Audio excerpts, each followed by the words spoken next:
Rivertown was a small and quiet town. It was a place where everybody knew everybody. The houses were old and beautiful, with colorful gardens and white fences. In the morning, the birds sang in the big oak trees, and the smell of fresh bread came from the bakery on Main Street. It was a peaceful day, like every other day in Rivertown. In the center of the town, there was a small office. The sign on the door said, "Sara Holmes, Private Detective." Sara was sitting at her desk.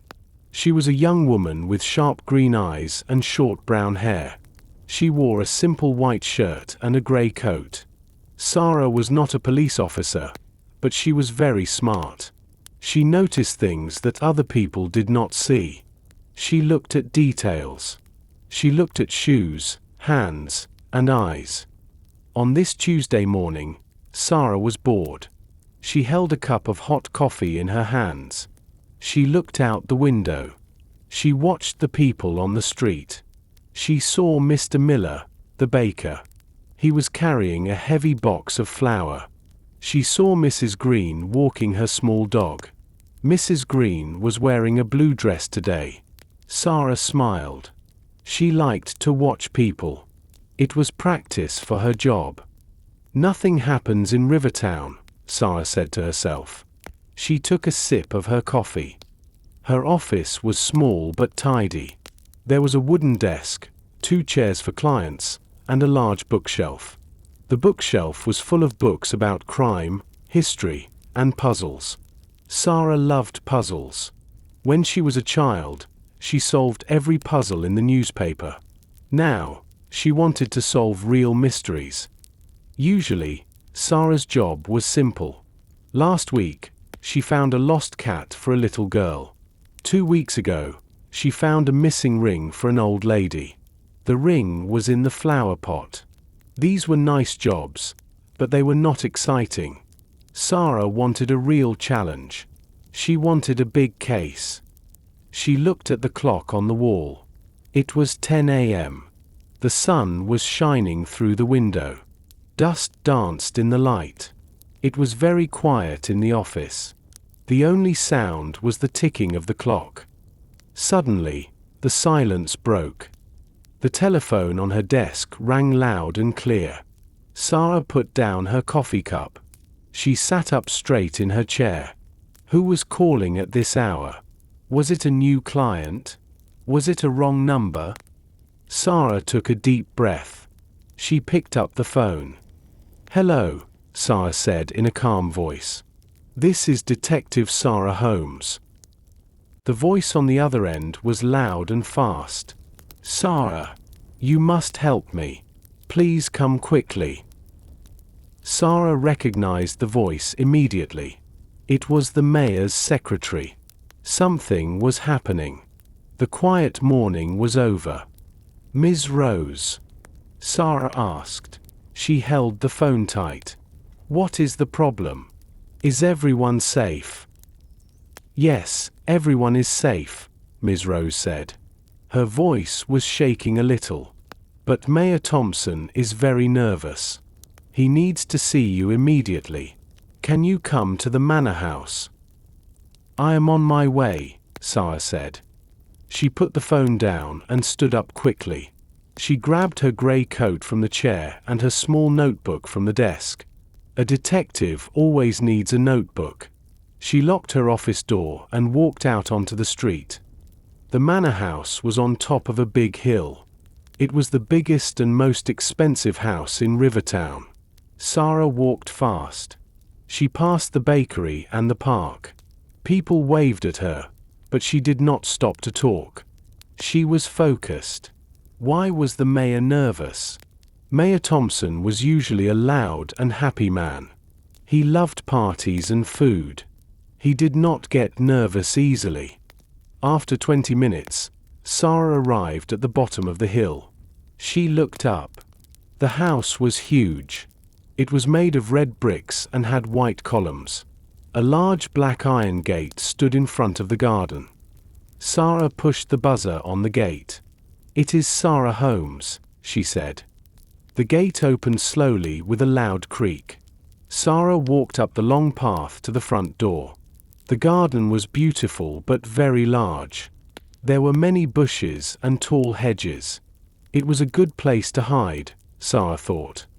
She knocked on the heavy wooden door. A moment later, the door opened. A tall, thin man stood there. He wore a black suit and a white tie. He had a long face and cold, grey eyes. This was Mr. Black, the butler. "Good morning, Miss Holmes," the butler said. He did not smile. "The mayor is waiting for you in his study. Please follow me." The inside of the house was very fancy. There were red carpets on the floor and paintings of old men on the walls. It smelled like old paper and expensive perfume. Sara followed Mr. Black down a long hallway. He opened a door and stepped aside. "Ms. Holmes is here, sir." Mayor Thompson was sitting behind a giant desk. He was a round man with a red face and white hair. Usually, he wore bright colors, but today he looked pale and tired. "Sara, thank you for coming," the mayor said. He stood up and shook her hand. His hand was cold. "What is wrong, Mayor?" Sara asked. Ms. Rose sounded very worried. "I am worried," the mayor said. He walked to the window and looked out. "Tonight, I am hosting a very important dinner party. 5 special guests are coming. I want to show them my new treasure. It is very valuable." "Okay," Sara said slowly. "That sounds nice." "It is nice," the mayor turned around. "But I have a bad feeling. I think someone wants to steal it. I received a strange letter yesterday. It had no name, but it said, 'Watch your time.'"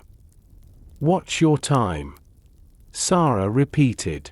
She took out her notebook and wrote it down. "Yes," the mayor said.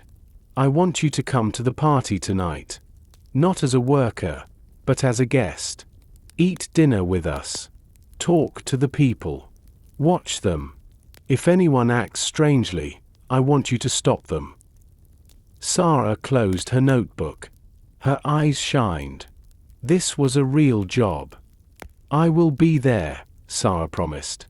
"I will watch everything." Sara went back to her small apartment.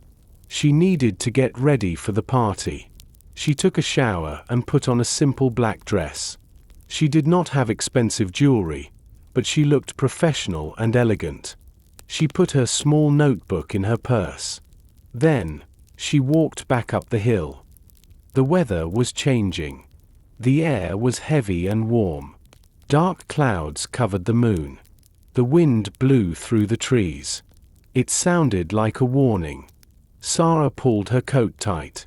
A storm was coming. When she arrived at the manor house, the windows were bright with golden light. Mr. Black, the butler, opened the door again. "Good evening, Ms. Holmes," he said stiffly. "Please, come into the living room. The other guests are here." Sara walked into the large room. A fire burned in the fireplace. It was warm and comfortable. There were 3 people standing near the fire. Sara looked at them carefully. She needed to remember everything. First, there was Mrs. Thompson, the mayor's wife. She was a tall woman with blonde hair. She wore a long red dress and a diamond necklace. She was smiling, but her eyes looked worried. She held a glass of water tightly in her hand. Next to her stood Mr. Sterling, the banker. He was a short man with a big stomach. He wore a very expensive blue suit. He had a loud laugh. "Ha! Ha! Money is everything," he said loudly. He was not very polite. The third guest was very different. His name was Leo, the artist. He was young, maybe 20 years old. His clothes were old and had small spots of paint on them. He had messy dark hair. He did not talk. He looked at the paintings on the wall with intense eyes. "Welcome, Sara." Mayor Thompson shouted. He walked into the room. He looked happier now, but he was sweating a little. "Dinner is ready. Let us go to the dining room." They walked into the next room. The dining table was very long.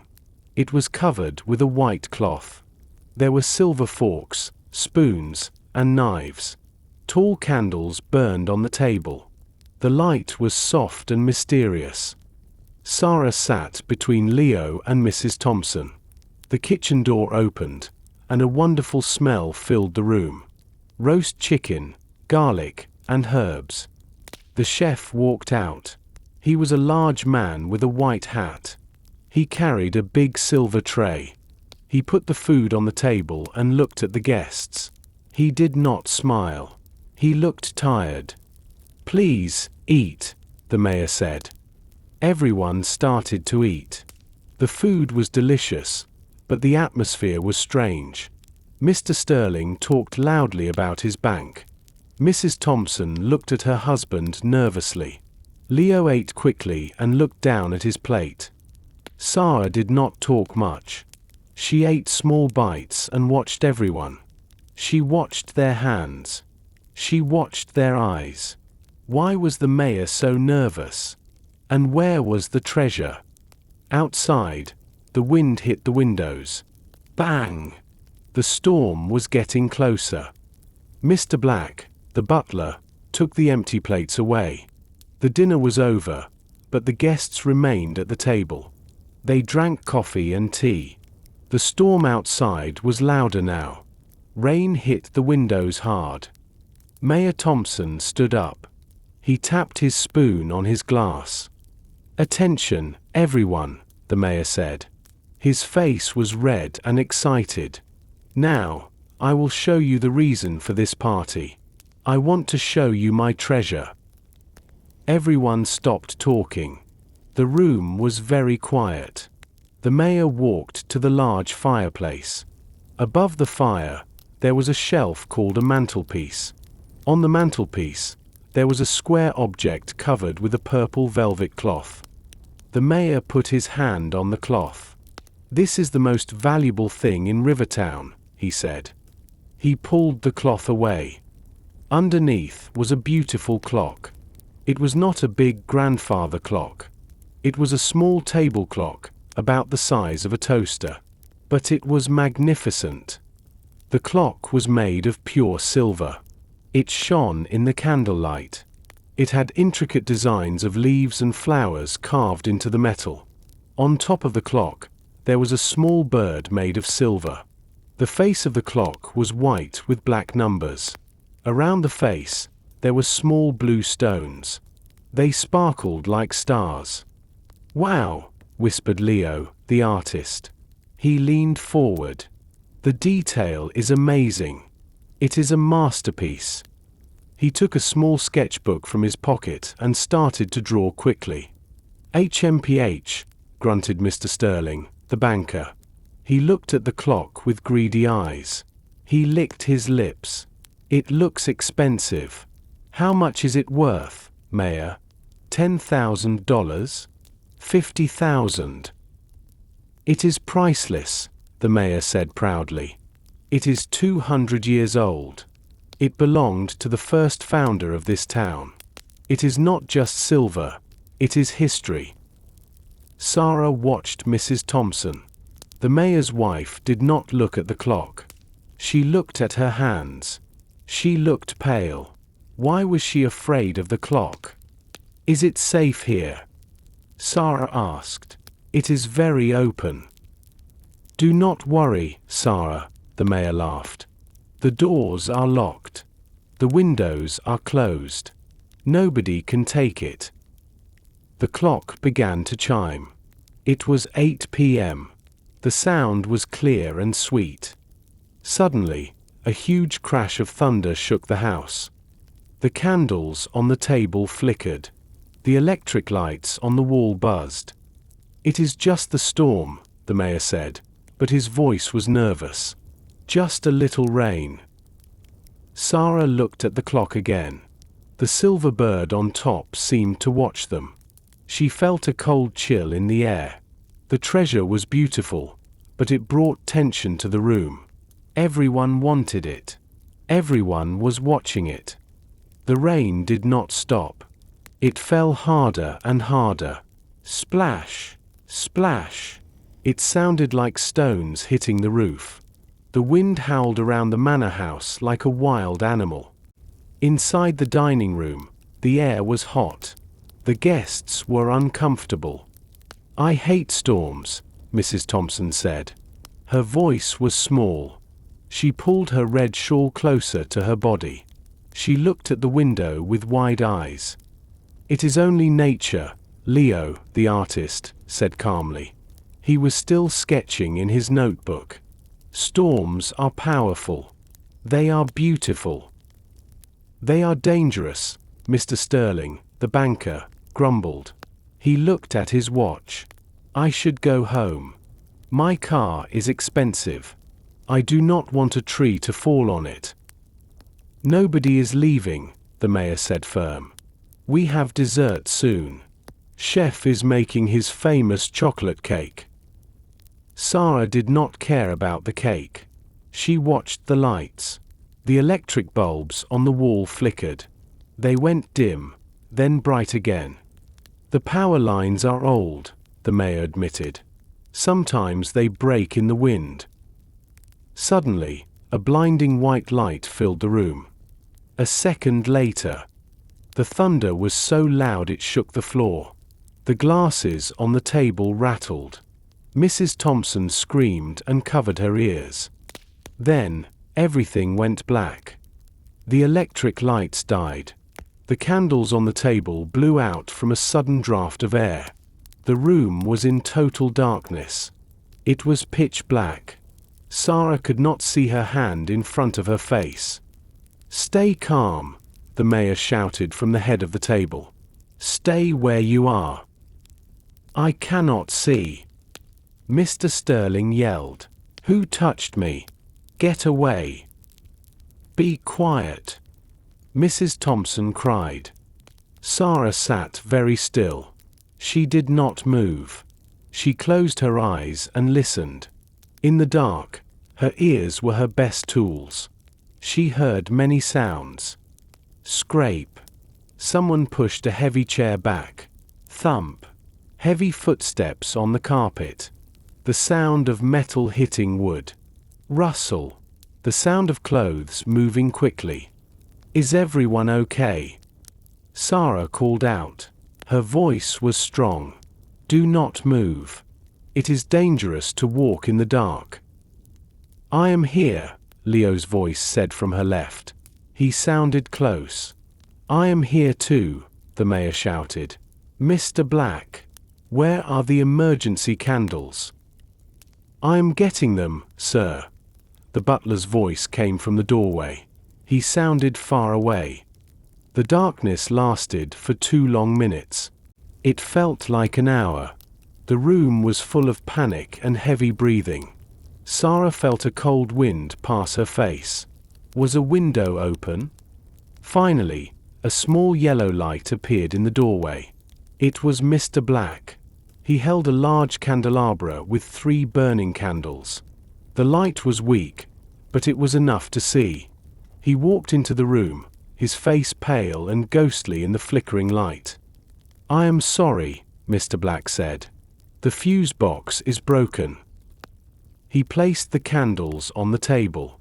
The shadows danced on the walls. Sara looked around the table. Everyone was there. Mrs. Thompson, Mr. Sterling, Leo, and the mayor. They all looked scared. "Well," the mayor said, wiping sweat from his forehead. "That was frightening. But we are safe." He turned to look at the fireplace. He wanted to check his treasure. He looked at the mantelpiece. His face turned white. His mouth fell open. "The clock." He whispered. "The clock." The mayor whispered again. Then, he screamed. "My clock. It is gone." Everyone turned to look at the fireplace. The mayor was right. The purple velvet cloth was on the floor. The mantelpiece was empty. The beautiful silver clock with the blue stones and the little bird was vanished. There was only a square of clean wood where the clock used to be. Around it, there was a thin layer of dust. "Impossible!" cried Mr. Sterling. He jumped up from his chair. "It was here 2 minutes ago." "Oh my goodness!" gasped Mrs. Thompson. She put her hand to her chest. She looked like she was going to faint. She sat down heavily in her chair. Leo, the artist, stood up slowly. He looked confused. He held his sketchbook tight against his chest. "How? We were all in the dark." "Someone took it," the mayor shouted. His face was purple with rage. He looked at his guests. "One of you took it. Who was it? Who stole my treasure?" The room exploded with noise. Everyone started talking at the same time. "I did not take it," Mr. Sterling yelled. "I am a rich banker. I do not need to steal." "Don't look at me," Leo said nervously. "I am just an artist." "Maybe it was the staff," Mrs. Thompson cried. "Where is the chef?" Mr. Black, the butler, stood by the door. He held the candelabra high. His hand was shaking. The shadows moved wildly on the walls. I was getting the candles, sir. I was in the hallway." Sara stood up. She did not shout. She did not panic. She walked quickly to the fireplace. She needed to see the crime scene before anyone touched it. She looked at the empty shelf. There were no scratches on the wood. The thief was careful. The thief was fast. She looked at the floor. The purple cloth lay on the rug. It was not torn. It was just pulled off. "Stop," Sara said. Her voice was not loud, but it was sharp and commanding. It cut through the noise like a knife. Everyone stopped talking. They looked at the young detective. "Panic will not help," Sara said calmly. "We have a problem. A serious problem." "A problem? It is a disaster," the mayor moaned. "My silver clock is gone. And the thief." He stopped. He looked at the dark corners of the room. "Yes," Sara said. She turned to face them. Her green eyes were serious. "The doors are locked. The windows are closed. The storm is outside." She paused. "The thief did not run away. The thief is still in this house. The thief is in this room." Silence fell over the dining room. The guests looked at each other with fear and suspicion. Friends became enemies. The dinner party was now a crime scene. "In this room?" Mr. Sterling asked. His face was red. "That is ridiculous. I am a banker. I do not steal clocks. And I am the mayor's wife." Mrs. Thompson cried. "I live here. Why would I steal my own husband's clock?" "Please, listen to me," Sara said. She raised her hands. "I do not know who stole it. But the clock is gone. And nobody left the room during the blackout. That means the clock is still here, or near here." Sara turned to Mr. Black. "Mr. Butler, do you have the keys to the front door?" "Yes, Miss Holmes," Mr. Black said. He reached into his pocket. He pulled out a large ring of keys. They jingled loudly. "Lock the front door," Sara ordered. "And lock the back door in the kitchen. No one enters. No one leaves." "Now wait a minute," Mr. Sterling shouted. He pointed a finger at Sara. "You are just a private detective. You are not the police. You cannot keep us here." "The police cannot come," Sara said calmly. She pointed to the window. Outside, The storm was violent. Trees were bending in the wind. The road was likely flooded. The phone lines are probably down. We are alone. The mayor nodded slowly. He looked very serious. She is right, Sterling. We must listen to her. She is the expert. Mr. Black walked to the heavy front door. He put a large iron key into the lock. He turned it. Click-clack. The sound was final. They were trapped. Just then, the door to the kitchen swung open. The chef walked in. He looked confused. He held a dirty towel in his hand. He saw the empty mantelpiece. He saw the scared faces. "What is happening?" the chef asked. His voice was deep. "Why is it so dark? Where is the clock?" "Join the group, please," Sara said. She looked at the chef. His apron was stained with sauce. His hands were wet. Sara looked at everyone. There were 6 people in the room: the mayor, Mrs. Thompson, Mr. Sterling, Leo the artist, Mr. Black the butler, and the chef. "Okay," Sara said. "Here are the rules. Everyone must stay in the living room. Mr. Black, please bring more candles. We need light. I will search the dining room alone. Do not touch anything." "This is crazy," Leo whispered. He sat on the floor, holding his head in his hands. "It is necessary," Sara said. She took a candle from the table.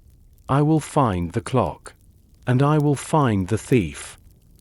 She turned her back to them and looked at the crime scene. The investigation was starting. Sara was alone in the dining room. The room was large and full of shadows. The candle in her hand flickered in the draught. The light danced on the silver forks and spoons on the table. She took a deep breath. She needed to focus. She walked slowly toward the fireplace. This was the center of the crime. First, she looked at the empty shelf. The dust was disturbed, but there were no fingerprints. "The thief wore gloves," Sara whispered to herself. That was smart. She looked at the purple velvet cloth on the floor. It lay in a heap. She picked it up carefully by the corner. Nothing. No hair, no paper, no clues. She put it back down. Sara turned away from the fireplace. She looked at the floor. The carpet was thick and expensive. It had a complex pattern of red and gold flowers. It was difficult to see small things on it. She got down on her knees. She moved the candle close to the floor. She crawled slowly, inch by inch. She looked like a cat hunting a mouse. She moved toward the window on the left side of the room. This window faced the garden. The heavy velvet curtains were closed, but they moved slightly. A cold breeze came from behind them. Sara pulled the curtain back. The window was closed, but the metal latch was not locked. It was open. Rainwater dripped from the bottom of the window frame. Interesting, Sara thought. Did someone come in? Or did someone go out? She looked down at the carpet directly under the window. There, on the red wool, was a dark stain. It was ugly and brown. It was mud. Sara moved her candle closer. It was not just a spot of mud. It was a shape. It was the heel of a boot. It was a large, heavy print. She touched the mud with her finger. It was wet. "This is fresh," Sara said softly. "This mud is from tonight." She stood up and looked at the window again. The storm was raging outside. If someone opened the window to throw the clock out, the wind and rain would enter. Or maybe someone came in from the garden. But wait. Everyone was at the dinner table. Sara saw them. Nobody left the room, except for the butler, Mr. Black. Or perhaps one of the guests had muddy shoes before dinner. Sara took her notebook from her pocket. She made a quick drawing of the footprint. It had a zigzag pattern on the heel. This was a very important clue. She needed to check everyone's shoes. She turned to leave the dining room. She needed to go to the hallway. But as she walked toward the door, she saw something else on the floor near the entrance. It glittered in the candlelight. It was a small piece of glass. Sara picked up the small piece of glass. It was sharp. It cut her finger a little bit. She looked at it closely. It was blue and white. It looked like part of a flower design. This is not from a drinking glass, Sara thought. This is from something else. She stood up and walked out of the dining room. She stepped into the long hallway. The hallway connected the dining room to the kitchen and the living room.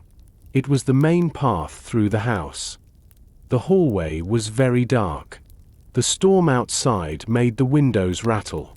Sara held her candle high. "Oh no," she whispered.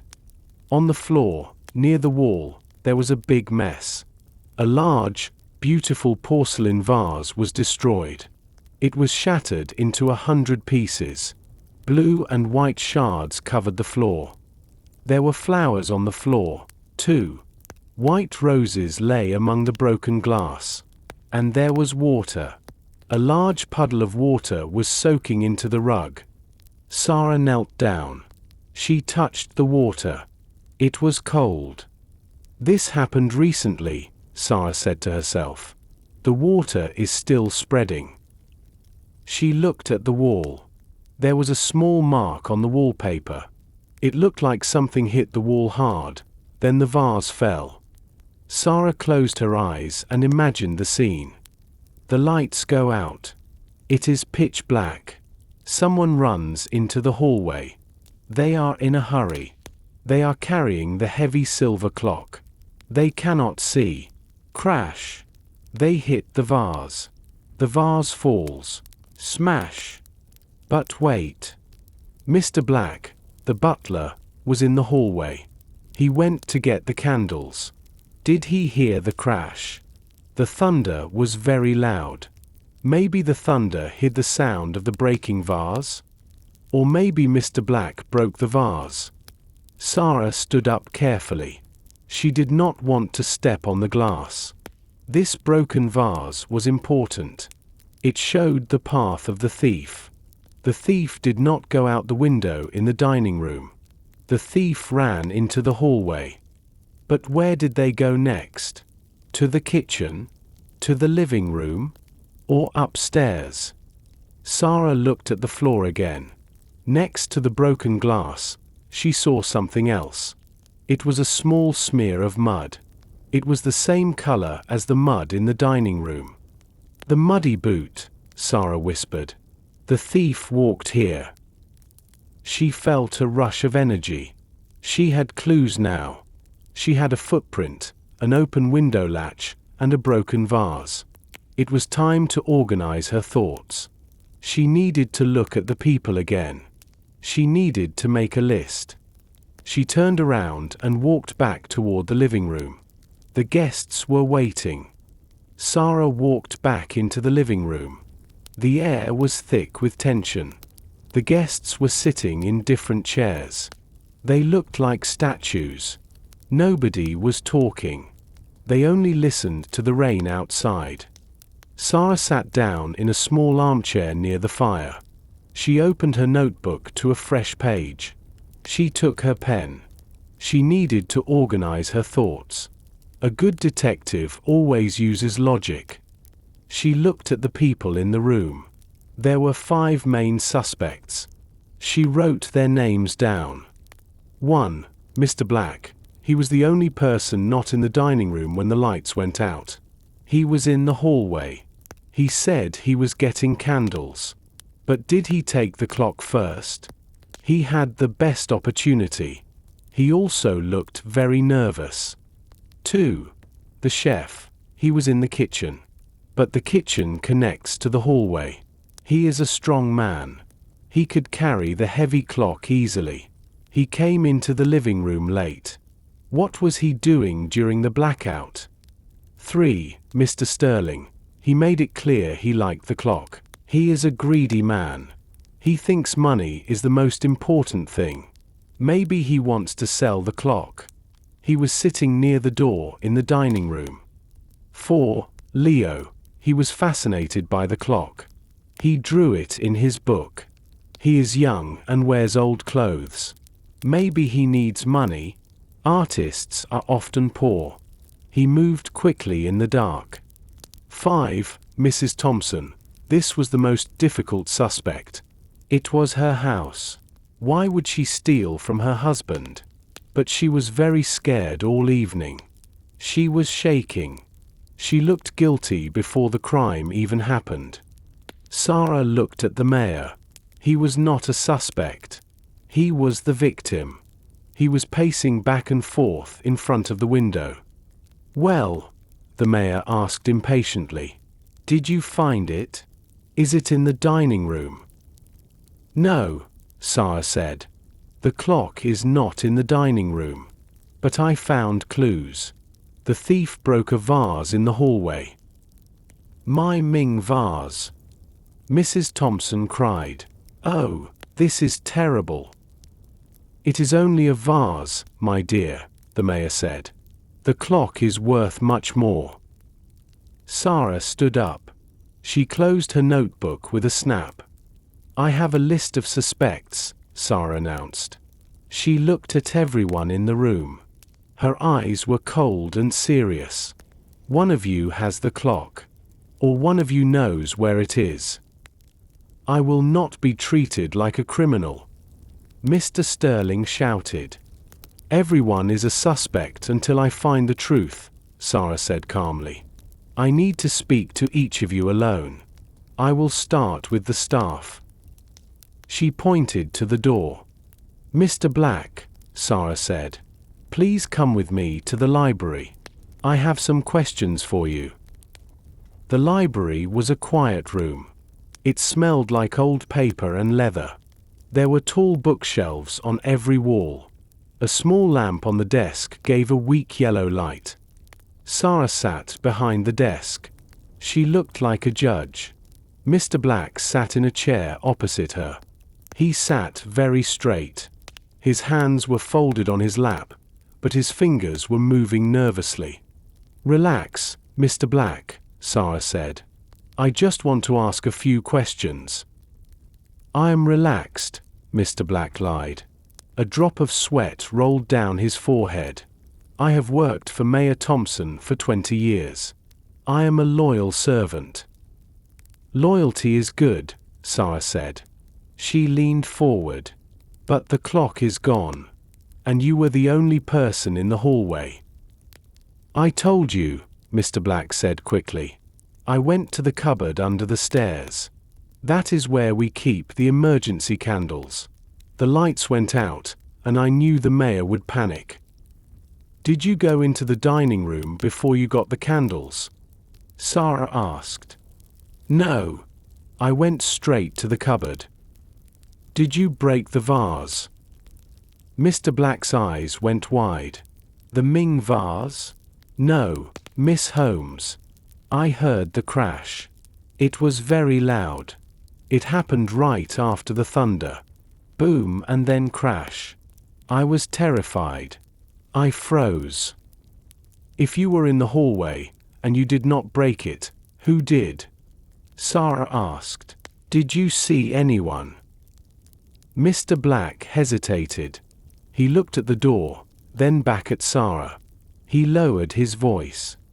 It was very dark, he whispered. I could not see faces. But I heard something. Before the vase broke, I heard a door open and close. Which door? Sara asked. Her eyes were sharp. The kitchen door, Mr. Black said. Someone came out of the kitchen. Or maybe someone went into the kitchen. Sara wrote this down in her notebook. Kitchen door.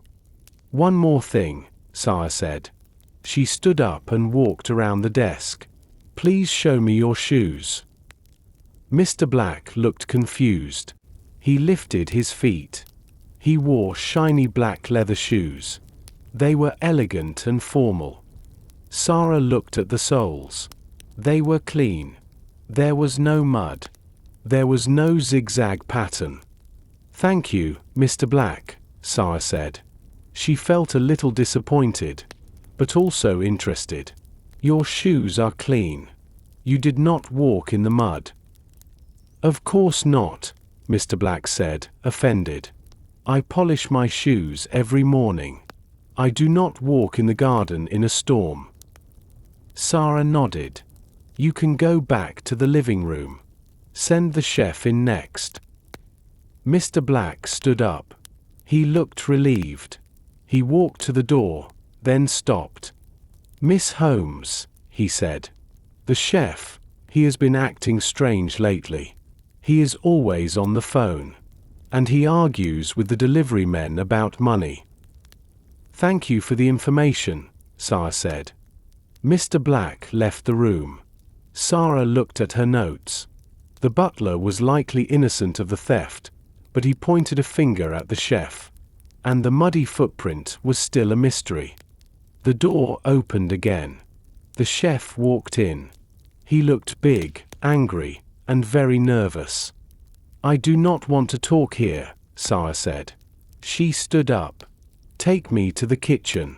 I want to see where you were working." The chef grunted. He was a big man with a thick neck and strong arms. His name was Pierre. "Fine," he said. "Follow me." They walked out of the library and down the dark hallway. They stepped carefully over the broken pieces of the blue vase. Pierre did not look at the broken glass. He looked straight ahead. They entered the kitchen. It was a large room with stainless steel counters and a black and white checkered floor. It smelled of dark chocolate and vanilla. There were candles on the counters, casting long shadows. "I was here," Pierre said. He pointed to a large bowl on the counter. "I was mixing the cake batter. The chocolate cake." Sara looked around. The kitchen was messy. There was flour on the table and dirty spoons in the sink. "Did you leave the kitchen?" Sara asked. "No," Pierre said. "I stayed here. It was dark. I was waiting for the lights." Sara walked to the back door. This door led to the backyard. She tried the handle. It was locked tight. "I keep it locked," Pierre said. "Safety." Sara looked at the floor near the door. It was clean. There was no mud. This is important, Sara thought.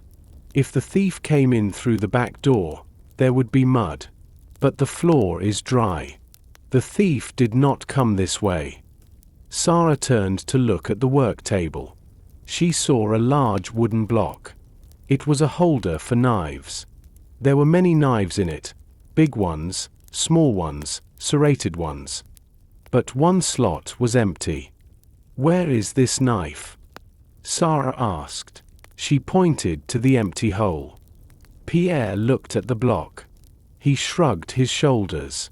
"I don't know. Maybe it is in the sink. Or maybe the dishwasher." Sara walked to the sink. It was full of soapy water. She carefully put her hand in. She felt spoons, a whisk, and a bowl.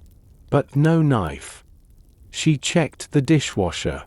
It was empty. "The knife is missing," Sara said. She looked at Pierre. "It is a sharp object. A dangerous object." Pierre's face turned red. "I have many knives. One missing knife is not a crime. Maybe Mr. Black took it to cut a lemon. Maybe the mayor took it for cheese." "Maybe," Sara said. She wrote missing knife in her notebook. She looked at Pierre's feet. He was wearing white rubber clogs. They were typical shoes for a chef. They were dirty with flour and chocolate, but there was no mud. And the pattern on the bottom was smooth, not zigzag. Your shoes do not match the footprint in the dining room, Sara said. Pierre let out a breath. See? I told you. I am just a cook.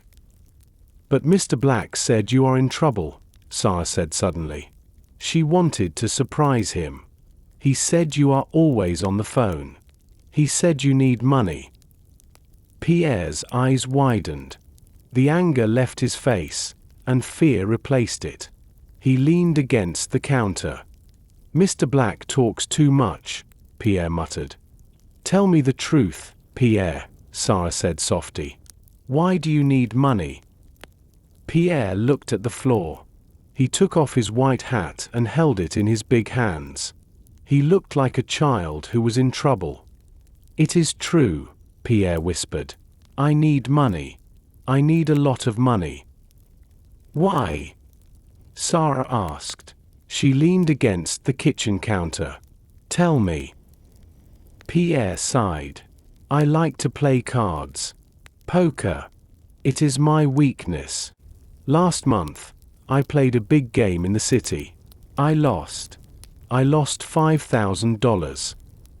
Sara raised her eyebrows. $5,000? That is a lot of money for a chef. Yes, Pierre said. And the people I owe, they are not nice people. They said I must pay them by Friday. If I do not pay, they will hurt me. Sara looked at him carefully. So, you saw the silver clock. You knew it was valuable. You knew the mayor was rich. I thought about it, Pierre admitted. Tears came to his eyes. When the mayor showed us the clock, I thought, that clock could save my life. But I did not take it. I swear. You have a motive, Sara said. You have a reason to steal. And you are strong enough to break the window or the vase. But I was here. Pierre cried. I was making the chocolate cake. Look. He pointed to the bowl of brown batter. He took a spoon and stirred it. The batter was smooth and ready. If I was running around the house in the dark, stealing clocks and breaking vases, could I make this perfect batter? Pierre asked. It was a good point. Baking requires time and attention. And the missing knife? Sara asked. Did you take it to open the display case? Or to protect yourself? I don't know where the knife is. Pierre shouted. He was getting angry again. Maybe it was lost yesterday. Kitchens are busy places. Sara closed her notebook. Pierre had a very strong reason to steal the clock. He was desperate. But his shoes were clean, and he seemed genuinely confused about the knife. Stay in the kitchen, Pierre, Sara said. Do not leave. I will check your story. Please find the clock, Pierre said. If the police come, they will look at my bank account. They will see my debt. They will blame me. I will find the truth, Sara promised. She walked out of the kitchen and back into the dark hallway. She needed to think. Pierre was a suspect, but something felt wrong. It was too simple. She walked past the broken vase again. She stopped. She looked up at the ceiling. The ceiling of the hallway was the floor of the second floor. Sara froze. She heard a sound. It came from upstairs. But everyone was downstairs in the living room. The bedrooms were empty. Who was walking upstairs? Sara stood very still in the hallway. She looked up at the dark ceiling. The sound came again. It was definitely footsteps. Someone was walking on the second floor. But all the guests were locked in the living room, and the chef was in the kitchen. Who is up there? Sara whispered. She did not call out. A good detective must be quiet. She held her candle tightly and walked to the stairs. The stairs were wide and covered in a red carpet. The banister was made of dark, polished wood. Sara took the first step. The wood groaned under her foot. She stopped. She waited. The house was silent again, except for the rain hitting the roof. She took another step. Then another. She moved like a ghost. When she reached the top of the stairs, she looked down the long hallway. There were 4 doors. 3 were closed. 1 was slightly open. The open door was at the end of the hall. A faint grey light came from inside. Sara walked toward the open door. Her heart beat fast. Was it the thief? Was the thief hiding the clock? She pushed the door open with her hand. It was the master bedroom. It was a large, fancy room with a giant bed and heavy furniture. But the room was not empty of sound. The wind was blowing inside. The large window was wide open. The white curtains were flying in the wind like flags. Rainwater was soaking the expensive rug. Papers on the desk were blowing around the room. Sara ran to the window. Who opened this? She thought. She looked out into the darkness. The storm was strong, but a flash of lightning lit up the garden below. For 1 second, Sara saw the garden clearly. She saw the wet grass, the swaying trees, and the stone path. And she saw a person. Down in the garden, a figure was running. The person was wearing a long red dress. It was a woman. She was running toward the back door of the house. Mrs. Thompson. Sara gasped. The lightning stopped, and the garden was dark again. Sara pulled the window closed and locked it. She was confused. Mrs. Thompson was in the living room 10 minutes ago. She was scared and sitting in a chair. Why was she running in the rain? Sara turned around. She needed to go downstairs immediately.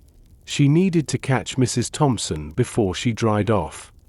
As Sara left the bedroom, she saw something on the floor near the door. It was a small, wet leaf. A leaf from a rose bush. She was here, Sara said. She came upstairs, opened the window, and then went back outside. Why? Sara ran down the stairs. She was not quiet anymore. She needed answers. Sara ran down the stairs. She did not care about the noise now. She ran into the living room. The fire was still burning, but the candles were low. The mayor was standing by the fireplace. Mr. Sterling and Leo were arguing in the corner. Mr. Black stood by the door like a guard. Where is Mrs. Thompson? Sara asked loudly. The mayor looked up. He looked surprised. She was here a moment ago. She said she felt faint. She wanted a glass of water. She is not getting water, Sara said.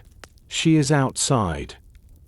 Just then, the handle of the glass terrace doors turned. The doors opened. A gust of wind and rain blew into the room. The candles flickered wildly. Mrs. Thompson stepped inside. She closed the door quickly and leaned against it. She looked terrible. Her beautiful blonde hair was wet and stuck to her face. Her long red dress was dark with rain. It dripped water onto the carpet. My dear! The mayor shouted. He ran to her. What are you doing? You are soaking wet. Mrs. Thompson shivered. Her face was very pale. She looked at Sara with wide, frightened eyes. I needed fresh air, Mrs. Thompson stammered. Her teeth were chattering. I felt dizzy. The room was too hot. I stepped out onto the terrace. You did more than step out, Sara said. She walked closer to the mayor's wife. I saw you. I was upstairs in the master bedroom. Upstairs? The mayor asked. Why were you upstairs? I heard a noise, Sara explained. The window in the bedroom was open. I looked out. I saw you, Mrs. Thompson.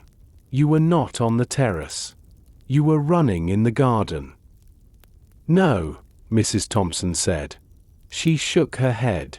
"You are mistaken. It was dark." "I saw the red dress in the lightning," Sara said firmly. She pointed to the bottom of Mrs. Thompson's dress. The bottom of the silk dress was covered in thick brown mud and green grass stains. "And look at your shoes," Sara added. Mrs. Thompson looked down. Her high heels were caked with mud. It was the same mud Sara found in the dining room. "Why were you running in the storm, Mrs. Thompson?" Sara asked. "And why was the upstairs window open? Did you throw the clock out of the window to hide it in the garden?" The room was silent. Everyone looked at the mayor's wife. "I didn't steal the clock," Mrs. Thompson cried, tears mixed with the rain on her face. "I hate that clock. I am glad it is gone." "Glad?"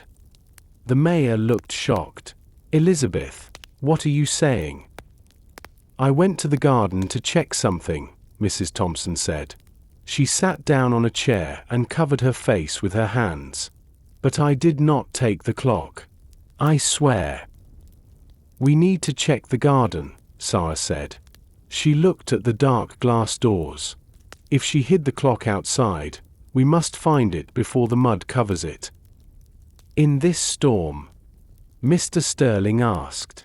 "You are crazy." "I am a detective," Sara said. She took a flashlight from her pocket. "I'm going out." Sara stepped out of the glass doors. The wind hit her face immediately. It was strong and cold. The rain was heavy. It felt like standing in a cold shower. Sara turned on her flashlight. The beam of light cut through the darkness. "Stay inside," Sara shouted to the mayor. "I will be back soon." She closed the door. The noise of the party disappeared. Now, there was only the sound of the storm. Sara looked at the ground. The terrace was made of stone, so there were no footprints here. But beyond the terrace, there was the garden. The ground was soft and wet. It was pure mud. She shone her light on the grass. She saw them immediately. There were deep holes in the mud. They were small and round, the marks of high-heeled shoes. They were Mrs. Thompson's footprints. "She walked this way," Sara whispered. Sara followed the trail. The footprints went away from the house, down the stone path, and into the rose garden. The rose bushes were tall and thorny. The wind blew the red flowers violently. Sara walked carefully. Her own boots sank into the mud. The footprints stopped near a large, old stone statue of a lion. The lion looked scary in the flashing lightning. Sara knelt down. The ground near the lion was very messy. The grass was torn. The mud was disturbed. Someone dug a hole here. Sara looked closely at the hole. It was not a big hole. It was small and shallow. But it was fresh. The dirt was dark and wet. Did she bury the clock here? Sara asked herself. She used a stick to move the dirt. She checked the hole. It was empty. There was no silver clock. There was no box. There was nothing. Strange, Sara thought. Did she dig a hole to hide something, but then changed her mind? Or did she come here to find something? Sara looked around the statue. She saw something shiny in the mud near the lion's paw. She picked it up. It was a small silver button. It looked like a button from a man's jacket. Sara put the button in her pocket. She looked back at the house. The windows were glowing with yellow light. She could see the silhouettes of the people inside. They were moving around. Suddenly, she saw a shadow in the living room window. It was Mr. Sterling, the banker. He was holding his large leather bag. He looked around nervously, then he opened the bag and looked inside. He smiled. Sara's eyes narrowed. "What is in the bag, Mr. Sterling?" She stood up. Her coat was heavy with water. Her hair was wet. But she felt hot with excitement. Mrs. Thompson went to the garden. But maybe she was a distraction. Maybe the real clue was inside the house, in the banker's bag. Sara ran back to the terrace. She needed to talk to Mr. Sterling. Sara opened the glass doors and walked back into the living room. She was soaking wet. Water dripped from her hair and her coat. A puddle formed around her boots. Everyone looked at her. Mrs. Thompson was still crying in the chair. The mayor looked worried. Leo was sketching in the corner. But Sara looked only at Mr. Sterling. The banker was sitting on the sofa.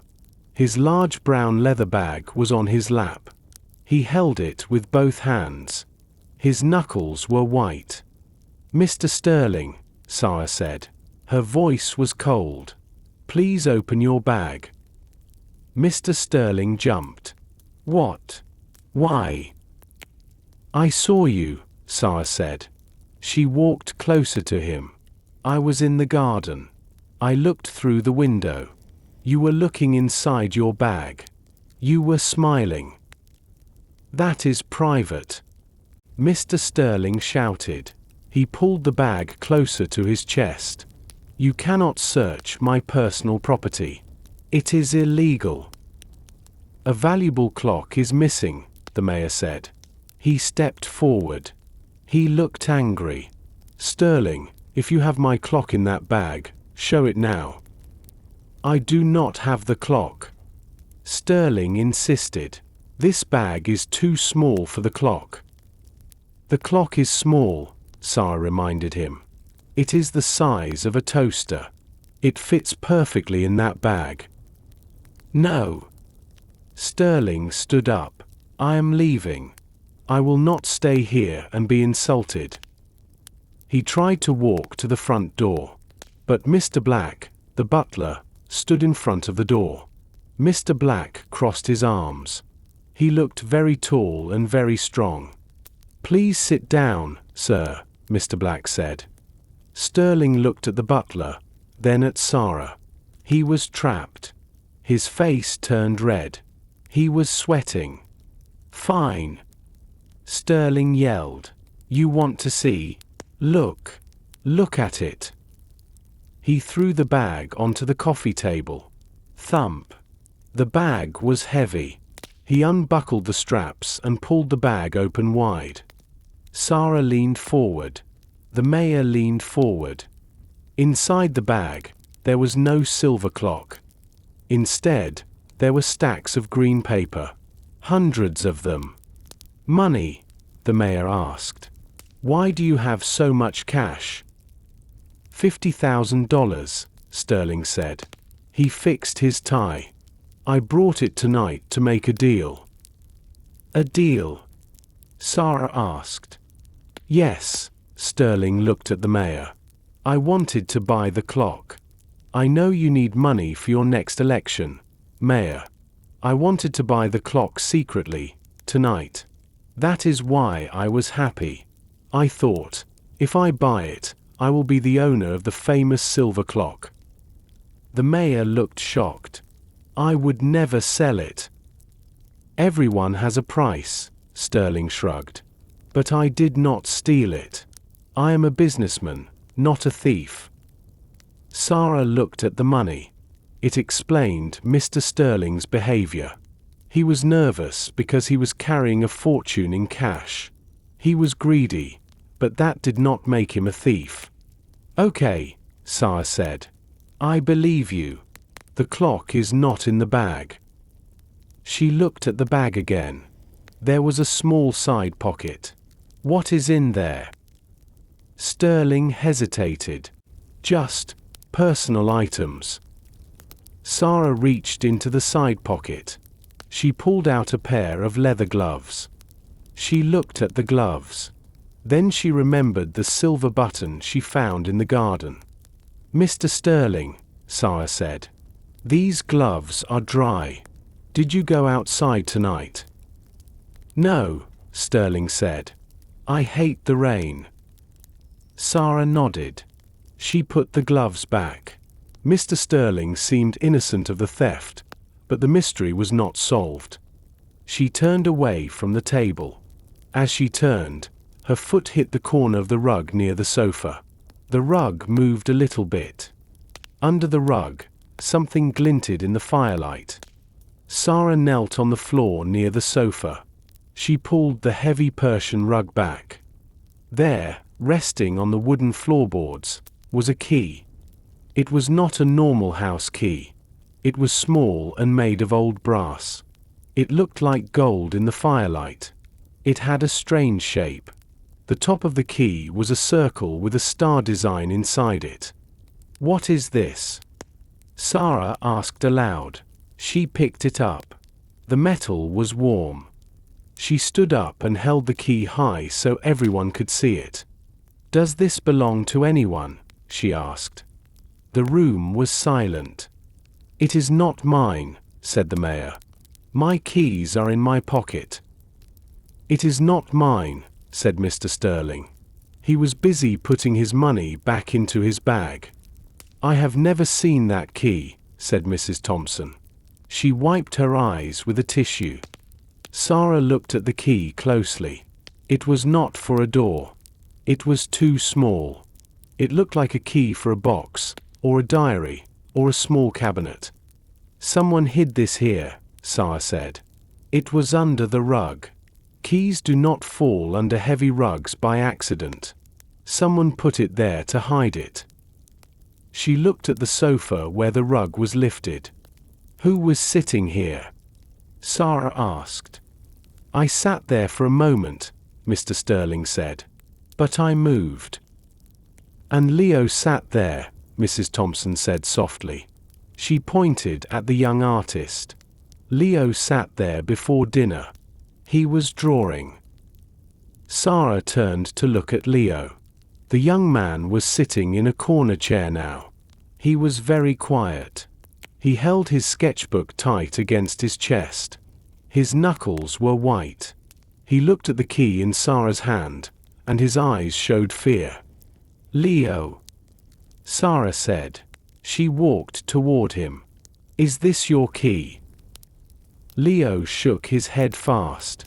No, I don't have a key. You look very nervous, Leo, Sara said. Why? I am not nervous, Leo said. His voice cracked. I'm just cold. It is a cold night. Sara looked at his clothes. He wore a shabby grey jacket. It had patches on the elbows. He wore old canvas shoes. They were wet. You were sitting on the sofa, Sara said. Maybe the key fell out of your pocket? Or maybe you hid it there when the lights went out. I didn't. Leo stood up. He hugged his book. Leave me alone. What is in your book, Leo? Sara asked. She pointed to the black sketchbook. You have been drawing all night. You drew the clock. Show me your drawings. Leo stepped back. No. It is private. It is my art. This is a crime scene, Sara said firmly. There are no secrets here. Show me the book, or I will ask Mr. Black to take it from you. Leo looked at the tall butler. Mr. Black frowned. Leo sighed. He knew he had no choice. He handed the sketchbook to Sara. His hands were shaking. Please be careful, Leo whispered. It is my life's work. Sara took the book. She opened the cover. Sara held the black sketchbook in her hands. The cover was worn and dirty. It smelled of charcoal and pencils. She opened the book. The pages were filled with beautiful drawings. The first few pages showed scenes of Rivertown. There was the bakery with Mr. Miller. There was the park with the big oak trees. Leo was a very talented artist. His drawings looked like photographs. Sara turned the pages. She saw drawings of the people in the room. She saw a sketch of Mr. Sterling eating soup. He looked funny and greedy. She saw Mrs. Thompson looking sad. Then, she found the drawings of the clock. There were 10 pages about the clock. The first drawing showed the front of the clock. It was perfect. Every blue stone was in the right place. The silver bird looked alive. But the next page was strange. It showed the back of the clock. Sara looked at the drawing closely. On the back of the clock, there was a small door. And on the door, there was a keyhole. The keyhole was shaped like a star. Sara looked at the brass key in her hand. It had a star on it. "This key," Sara said slowly. "It fits the clock." She looked up at Leo. The young artist was shaking. "You drew the back of the clock," Sara said. "But the mayor did not show us the back tonight. The clock was on the mantelpiece against the wall. We only saw the front." The mayor gasped. "She is right. How do you know what the back looks like?" Leo stammered. "I have a good imagination." "No," Sara said. She turned another page. On this page, there were notes written in messy handwriting. "Mechanism is complex. Key is hidden under the loose floorboard in the library. Value, infinite." "You knew where the key was hidden," Sara said. "You found the key. And you studied the clock before tonight." "He is a spy," Mr. Sterling shouted. "He is a thief." "I am not a thief," Leo cried. He stepped forward. His eyes were desperate. "Yes, I studied the clock. I came here yesterday." "You broke into my house?" the mayor asked angrily. "The back door was open." Leo said, "I am an artist. I love beautiful things. I heard about the clock. I wanted to draw it. I sneaked into the living room yesterday when you were at work. I found the key in the library.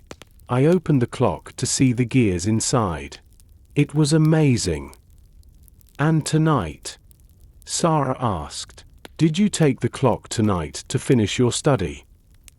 "No," Leo said. "I put the key in my pocket yesterday by mistake. Tonight, during the blackout, I was scared. I remembered the key was in my pocket. I did not want you to find it. I tried to hide it under the rug." "So you admit you were here illegally," Sara said. "And you admit you touched the key." "But I did not take the clock tonight," Leo insisted. "I was sitting in the chair. I was drawing. Please, believe me." Sara looked at the sketch again. It was very detailed. Leo was obsessed with the clock. Obsession is a strong motive. Suddenly, a loud sound broke the tension. It was the telephone in the hallway. Everyone froze. "The phone," the mayor whispered. "But the lines are down. The storm." The phone rang again. It sounded loud and eerie in the quiet house. Who was calling in the middle of a storm, after a theft? "I will answer it," Sara said. Sara walked out of the living room and into the dark hallway. The phone continued to ring. It was an old-fashioned telephone with a rotary dial. It sat on a small wooden table near the broken vase. The sound echoed off the walls. It was a lonely, urgent sound. Mr. Black followed Sara with a candle. The light flickered on his face. He looked terrified. "Be careful, Miss Holmes," he whispered. Sara took a deep breath. She reached out her hand. She picked up the heavy black receiver. "Hello," Sara said. Her voice was steady. "This is the mayor's residence." She waited for a voice. She expected to hear a neighbor, or maybe the police station checking on the storm. But there was no voice. There was only silence. "Hello," Sara said again, louder this time. "Who is this?" She pressed the phone tight against her ear. She heard a sound. It was faint. Crackle. Hiss. It sounded like static electricity. Then, she heard something else. It was the sound of breathing. Slow, heavy breathing. It was very quiet, but it was there. Someone was on the other end of the line. Someone was listening to her. "Speak to me," Sara commanded. The breathing stopped. There was a sharp click. Then, a long, empty buzzing sound. The line was dead. "Who was it?" Mr. Black asked. "Was it the police?" Sara put the receiver down slowly. No. No one spoke. They just listened. She picked up the receiver again immediately. She tried to dial the emergency number. She turned the dial. Nothing happened. There was no ringing. There was no dial tone. The line was completely dead now. "The phone is not working," Sara said. She looked at the wire on the wall. That call, it was the last connection before the storm broke the line completely. Or what?"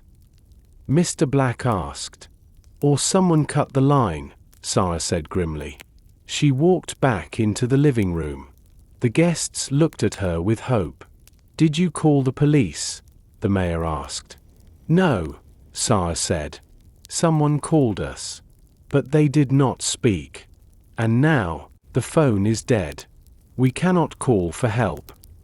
Mrs. Thompson began to cry again. "We are trapped.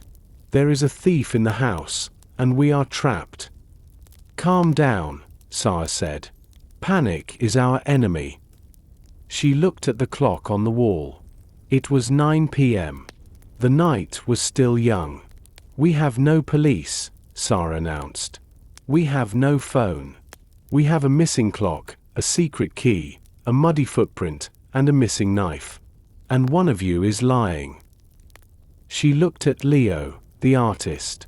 He was still holding his sketchbook. She looked at Pierre, the chef, who stood by the kitchen door. She looked at Mr. Sterling with his money. The game is dangerous now, Sara thought. The thief knows I am watching. Outside, the wind screamed.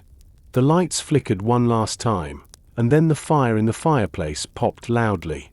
Pop. Part 2 of the mystery was over. The interviews were done. Now, the real danger began. The mood in the living room changed.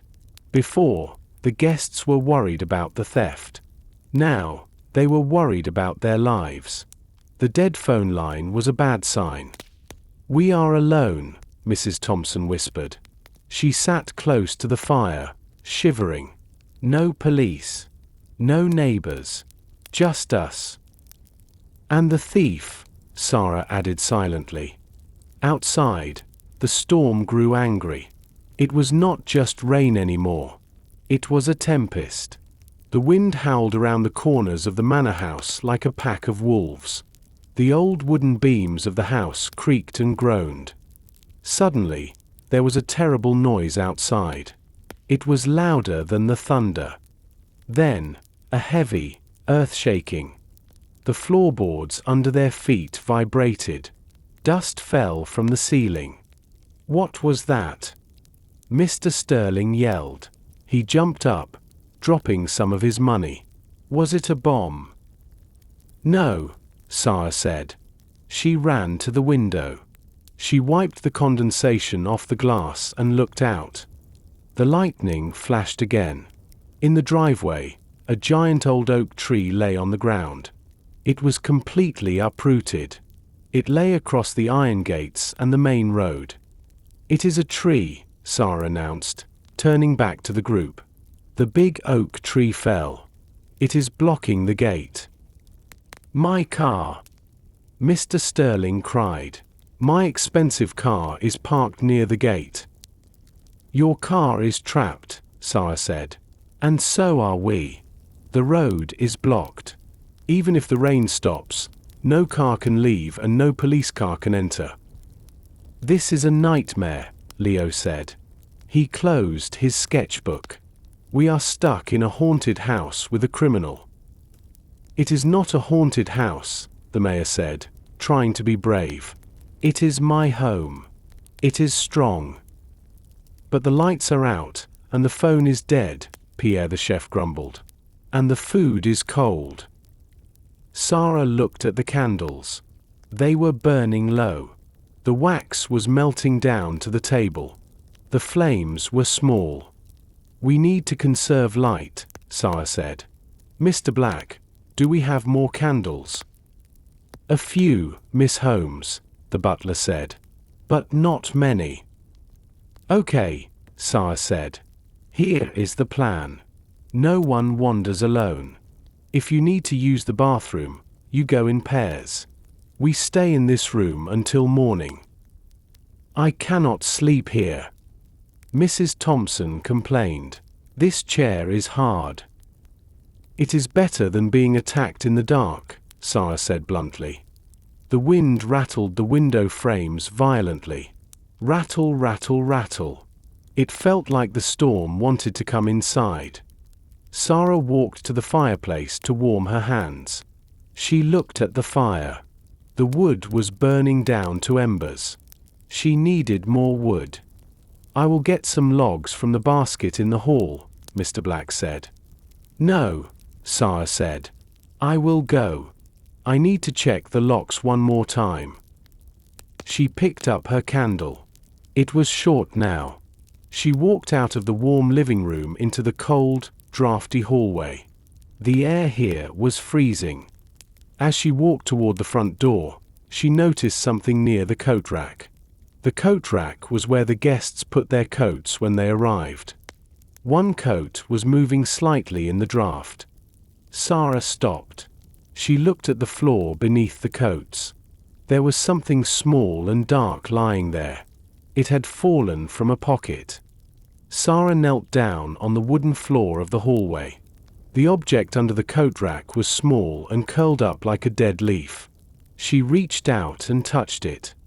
It was cold. It was wet. It was made of leather.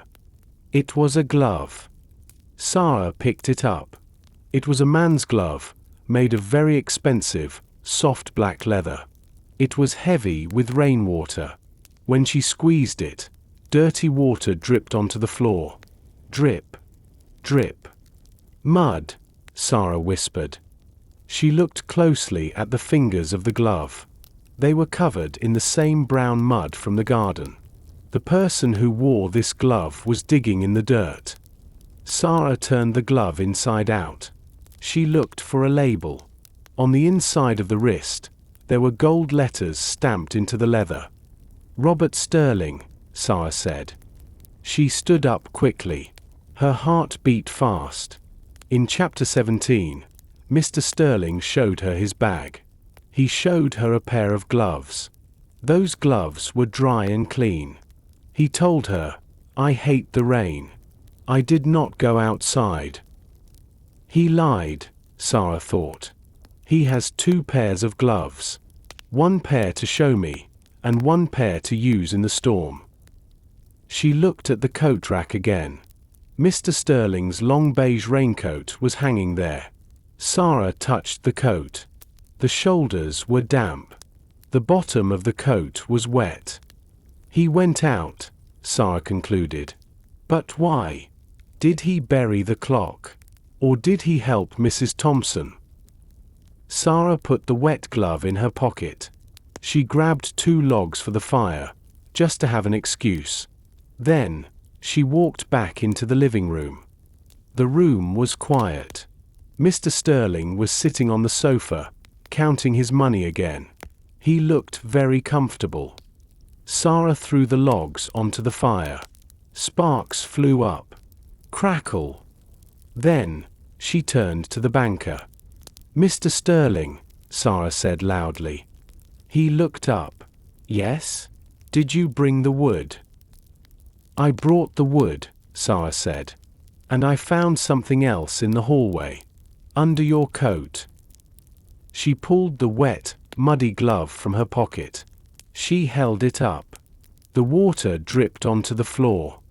Is this yours? Sara asked. Mr. Sterling's face turned white. He stopped counting his money. He stared at the glove. He stammered. It has your initials, Sara said. R.S. And it is covered in mud. You told me you did not go outside. You told me you hate the rain. Why is your glove soaking wet, Mr. Sterling? The mayor stood up. He looked furious. Sterling, you lied to us. Wait. Sterling cried. He stood up and backed away. I can explain. Did you steal my clock? The mayor shouted. Did you bury it in the garden? No.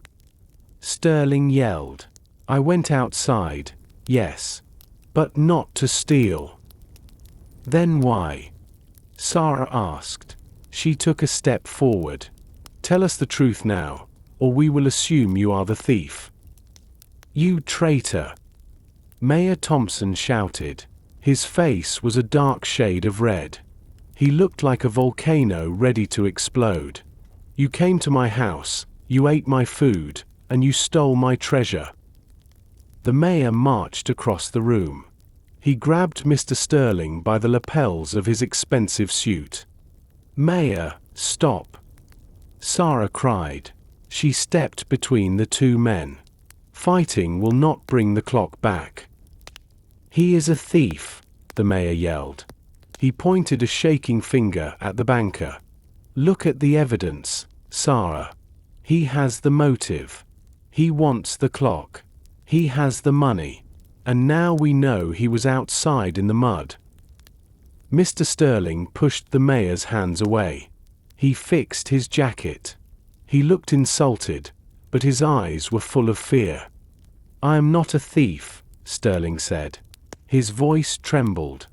I am the president of the Rivertown Bank. I have a reputation. Your reputation is a lie, the mayor spat. You lied about the gloves. You lied about going outside. What else are you lying about? Mrs. Thompson stood up. Robert, she said to Mr. Sterling. Please. If you have the clock, just give it back. We won't call the police. We just want this nightmare to end. I don't have it. Sterling screamed. He looked around the room. Everyone was looking at him with suspicion. Leo, the artist, looked at him with wide eyes. Pierre, the chef, crossed his massive arms and glared. Maybe you buried it in the garden. Pierre suggested.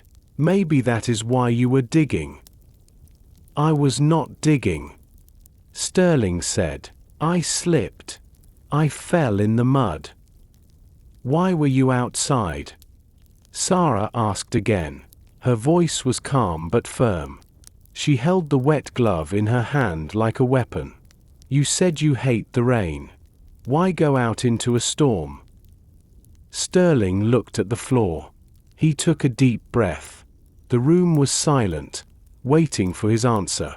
The only sound was the wind beating against the house. I went outside, Sterling started. He paused. I went outside because I wanted to leave. Leave? Sara asked. Before the party was over. Yes, Sterling said. I saw the storm coming. I was worried about my car. It is a new sports car. I wanted to move it under the shelter. I went out the side door. And? The mayor asked. It was very dark, Sterling explained. I walked to the driveway. But it was too muddy. I slipped and fell on my hands and knees. That is how I got mud on my gloves. I was angry and embarrassed. I came back inside. I did not want anyone to know I fell in the mud like a clumsy fool. That is a weak story, the mayor said. You went out to hide the clock. No, Sterling said, and I can prove it. I was not alone outside. Sara's ears perked up. Not alone. No, Sterling said. He pointed a finger at the window. When I was on the ground, I saw someone else. I saw a light near the garden shed. A light? Sara asked. Who was it? I don't know, Sterling said. But it wasn't me. And it wasn't the mayor. So, I have an alibi. I was watching the real thief. A light near the shed. Sara repeated. She looked at Mr. Sterling closely. Are you sure? Yes, Sterling said. He wiped his forehead with a handkerchief. I was on the ground. My hands were in the mud. I looked up. I saw a beam of light. It was near the old garden shed at the side of the house. The garden shed, the mayor said slowly. He scratched his chin. That shed is full of old tools. Nobody goes there. It is locked. Someone was there tonight, Sterling insisted. I saw the light move. Then, I saw a shadow. It was a person. They were running away from the house. Sara thought about this. Mr. Sterling, what time was this? It was right after the thunder, Sterling said. It was dark inside, so I went out. It must have been exactly when the clock was stolen. Sara looked at her notebook. If Mr. Sterling was outside falling in the mud when the clock was taken, he could not be the thief. He could not be in two places at the same time. If you are telling the truth, Sara said, then you have an alibi. You were outside. I am telling the truth. Sterling said. Check my coat. It is soaked. Check my shoes. They are ruined. Sara nodded. I believe you were outside. But I need to check this garden shed story. Mayor, where is the shed located? It is on the west side of the house, the mayor said. Right next to the library window. The library, Sara whispered. She remembered Leo's story. Leo said he found the secret key in the library. Now, Sterling saw a mysterious person near the library. Everything points to the library, Sara said. I need to go there. Again. Mrs. Thompson asked nervously, but it is dark. Stay here, Sara ordered. Mr. Black, guard the door. Do not let anyone leave this room. I will be quick. Sara took a fresh candle from the table. She walked out of the living room. The hallway was colder than before. The wind was finding holes in the old house. She walked to the library door. It was closed. She turned the handle and pushed it open. The library was empty. The smell of old books filled the air. Sara walked to the window. She tried to look out, but the rain was too heavy. She could not see the shed. She turned around to leave. As she turned, her candle light hit the tall bookshelf on the far wall. Something looked wrong. The books on the third shelf were not straight. They were pushed in. And there was a small scratch on the floor in front of the shelf. Sara knelt down. She touched the scratch. It was deep. It looked like something heavy had dragged across the wood. This shelf moved, Sara thought. She stood up and put her hand on the wooden shelf. She pushed. It did not move. It was heavy. She looked closer. Between two thick history books, there was a small gap. She saw a glimmer of metal. It was a small lever hidden behind the books. A hidden switch, Sara whispered. Her heart beat fast. She reached her hand between the books. She pulled the lever. Suddenly, the whole bookshelf made a loud groaning sound. Slowly, The bookshelf swung open like a door. The heavy wooden bookshelf swung open slowly. Clunk. It revealed a dark, empty space behind it. It was like a mouth opening to swallow the light. Sara stepped back in surprise. She held her candle tight. The flame flickered in the cold air that came from the hole. "A secret passage," Sara whispered. "Just like in the old stories." She moved her candle forward to see better. Behind the bookshelf, there was a narrow corridor. The walls were made of rough stone, not wood. The floor was dusty and covered in cobwebs. It smelled like wet earth and old potatoes.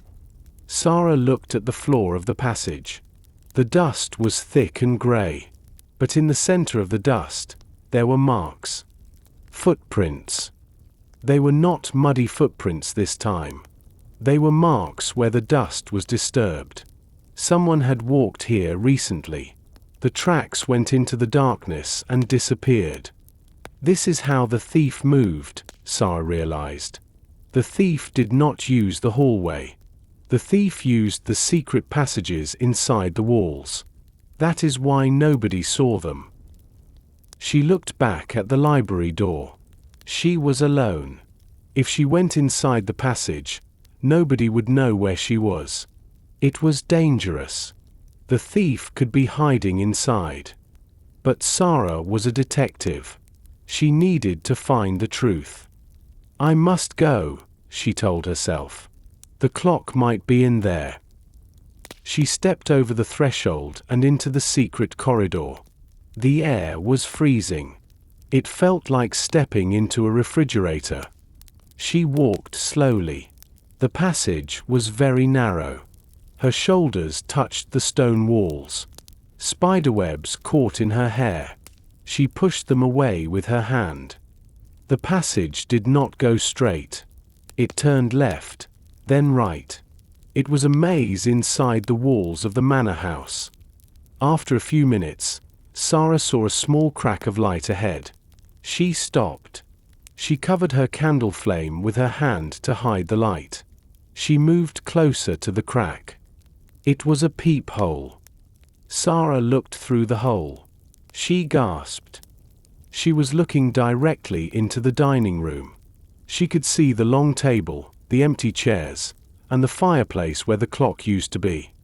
This is perfect, Sara thought. Someone could stand here and watch the dinner party. They could see everything.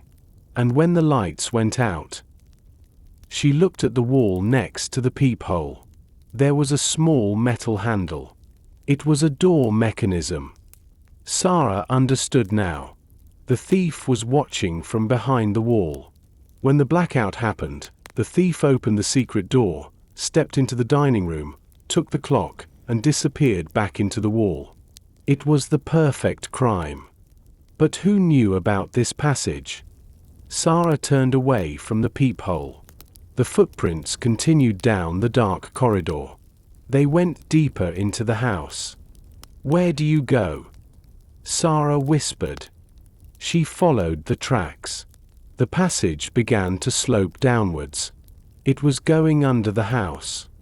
The floor of the secret passage began to slope downwards. The air grew colder and colder. It felt like walking into a cave.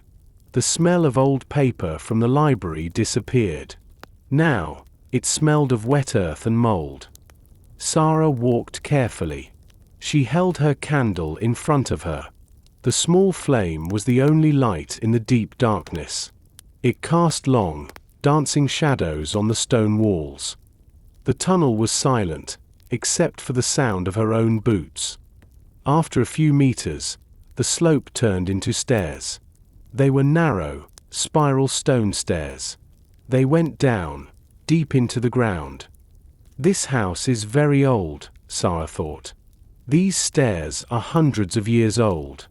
They go to the foundation. She walked down the stairs. She counted them to stay calm.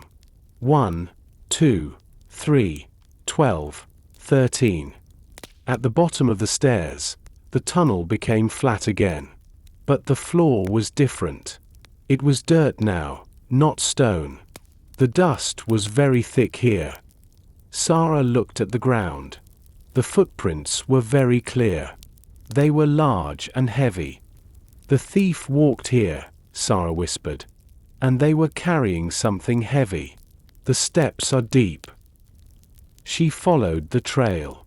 The tunnel was long and straight. Water dripped from the ceiling. A drop of cold water hit Sara's nose. She wiped it away. She shivered. She wanted to go back to the warm living room. She wanted to be with the people. But she could not stop now. Suddenly, she heard a sound. Something small and dark ran across her path. Sara jumped back. She almost dropped her candle. It was just a rat. It ran into a hole in the wall. Just a rat, Sara said. Her heart was beating very fast. Be brave, Sara. She continued walking. The tunnel seemed to go on forever. How big was this house? Finally, she saw a wall ahead. The tunnel was ending. At the end of the tunnel, there was a wooden door. It was not like the doors upstairs. It was made of thick, rough planks of wood. It had iron bands across it. It looked like a door to a prison cell or a dungeon. The footprints stopped right in front of the door. Sara looked at the handle.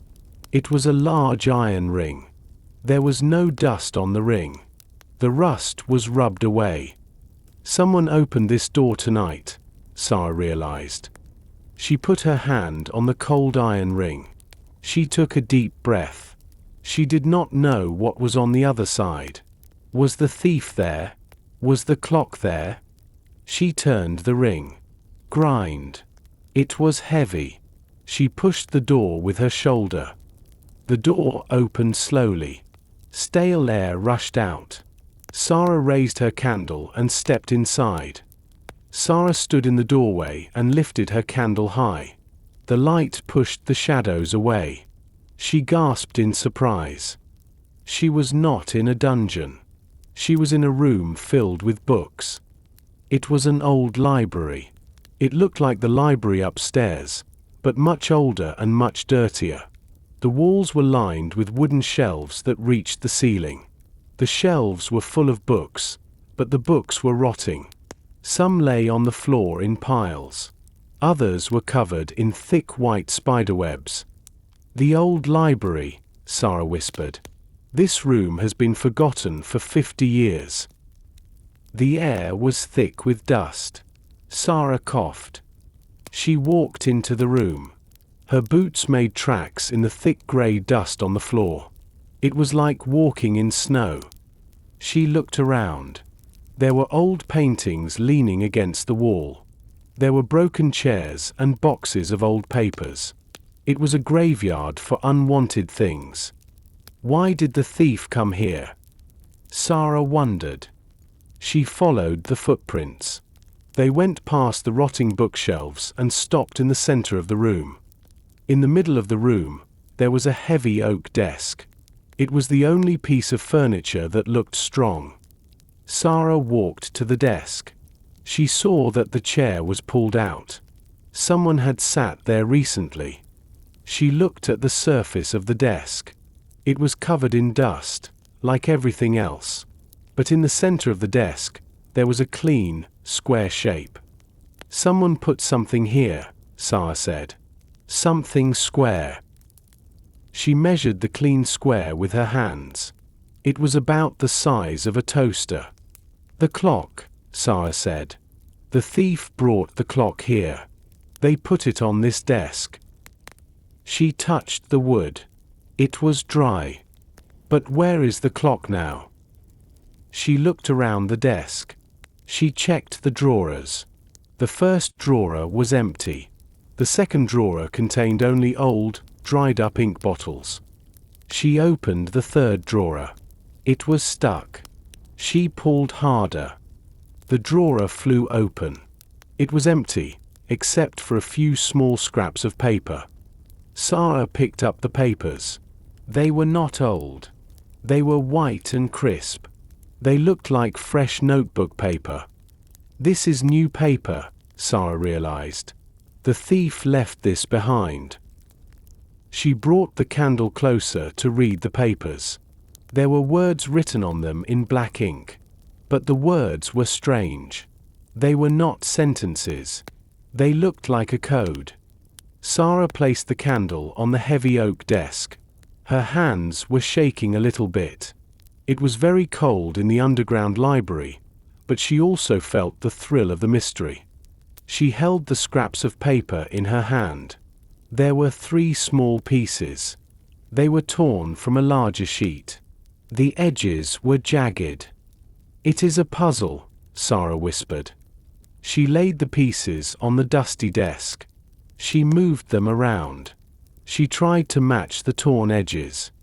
Finally, the pieces fit together. They formed a partial note. The handwriting was not messy like Leo's, and it was not elegant like the mayor's. It was blocky and simple. It was written in thick black ink. Sara read the words out loud. 12, Old Bridge.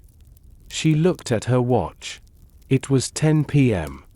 "Midnight," Sara said. "Something is happening at midnight. And it is happening at the old bridge." The old bridge was a dangerous place. It was an abandoned stone bridge over the river at the edge of town. Nobody used it anymore. It was the perfect place for a secret meeting. The thief is not keeping the clock, Sara realized. The thief is going to sell it. Or give it to someone. They are meeting a buyer at the old bridge at 12. This changed everything. The theft was not just a sudden impulse. It was a planned operation. The thief had a buyer waiting. Sara looked at the paper again. On the back of one scrap, there was a small smudge. It was a gray smudge. Sara rubbed it with her thumb. It was sticky. Paint. Sara asked herself. Or glue. She smelled it. It smelled like oil and chemicals. It smelled like paint. Sara thought about the suspects. Leo was an artist. He used paint every day. Pierre was a chef. He used food, not paint. Mr. Sterling was a banker. He touched money and paper. Mr. Black was a butler. He polished silver. Leo, Sara whispered. Did Leo write this note? Or did the person who wrote the note touch something with paint on it? She put the scraps of paper carefully into her notebook. This was critical evidence. She looked at the empty square on the dusty desk again. The clock sat here for a short time. Maybe 10 minutes. Then, the thief moved it. Why bring it here? Sara wondered. Why not run straight to the bridge? She looked at the walls.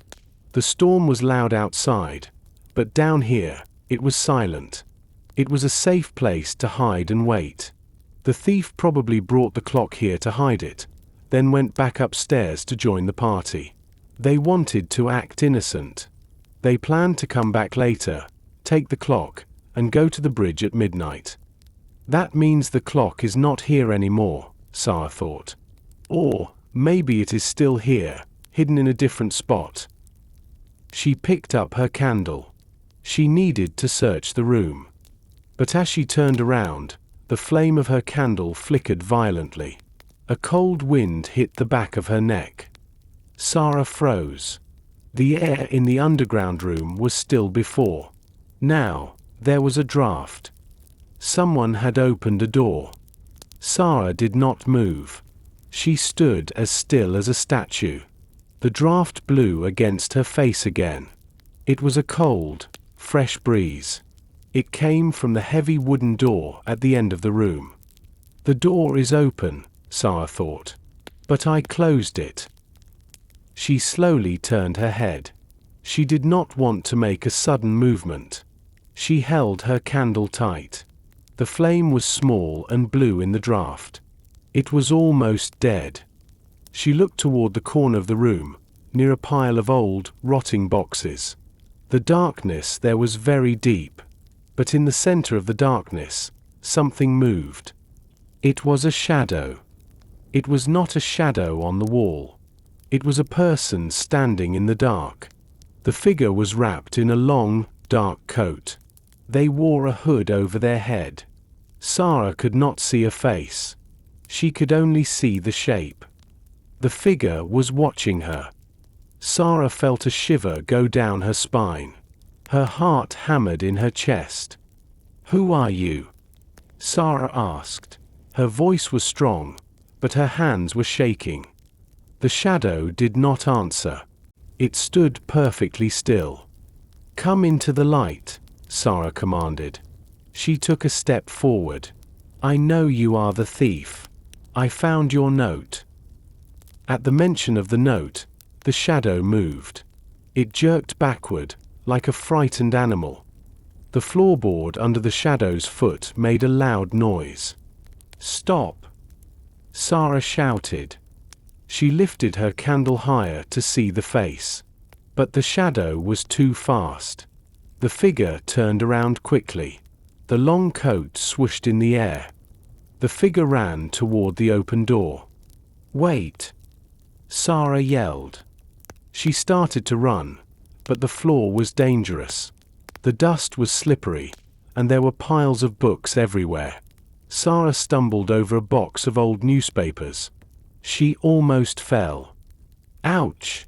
she cried. She caught her balance on the desk. She looked up.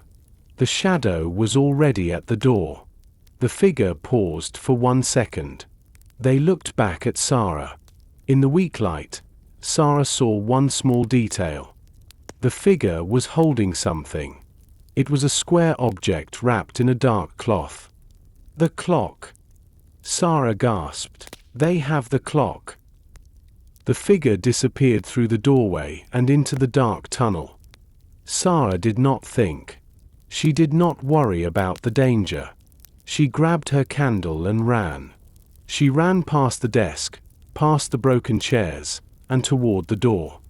She was alone in the underground tunnel with the thief. The chase was on. Sara did not stop to think. She ran into the dark tunnel. The air was freezing, and the smell of wet earth was strong. She held her candle in front of her like a shield. "Stop!" Sara shouted again. Her voice echoed in the narrow stone passage. The thief did not stop. Ahead of her, she heard heavy boots hitting the ground. Hud, hud, hud. The thief was fast. They knew the tunnel well. Sara ran faster. Her boots slipped on the loose dirt. She almost fell, but she caught herself against the wall. The wall was slimy and cold. She pushed herself forward. She could see the edge of the thief's long coat swirling in the darkness ahead. They were only 10 meters away. "I will catch you," Sara thought. Adrenaline pumped through her body. She forgot about the cold. She forgot about the fear. They reached the bottom of the spiral stairs. The thief started to climb up.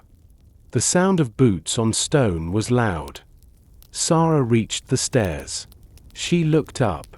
She saw the dark shape moving in a spiral, going. She started to climb. Her legs burned. The stairs were steep and dangerous. Suddenly, the thief stopped for a second. They looked down. Sara could not see a face, but she felt eyes watching her. The thief kicked the wall. Dust and small stones fell down on Sara. She closed her eyes to protect them.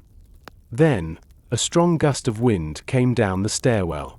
It was a draft from the house above. Sara's candle went out. Total darkness surrounded her.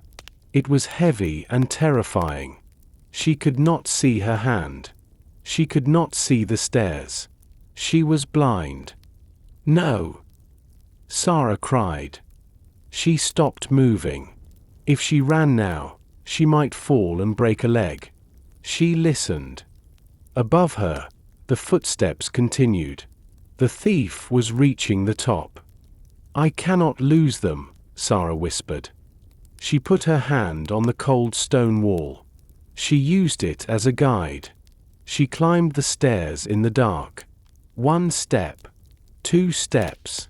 She moved as fast as she could without light. She counted the turns. Finally, she saw a thin line of yellow light above her head. It was the crack of the secret door. The bookshelf in the library was still open. Sara heard a noise.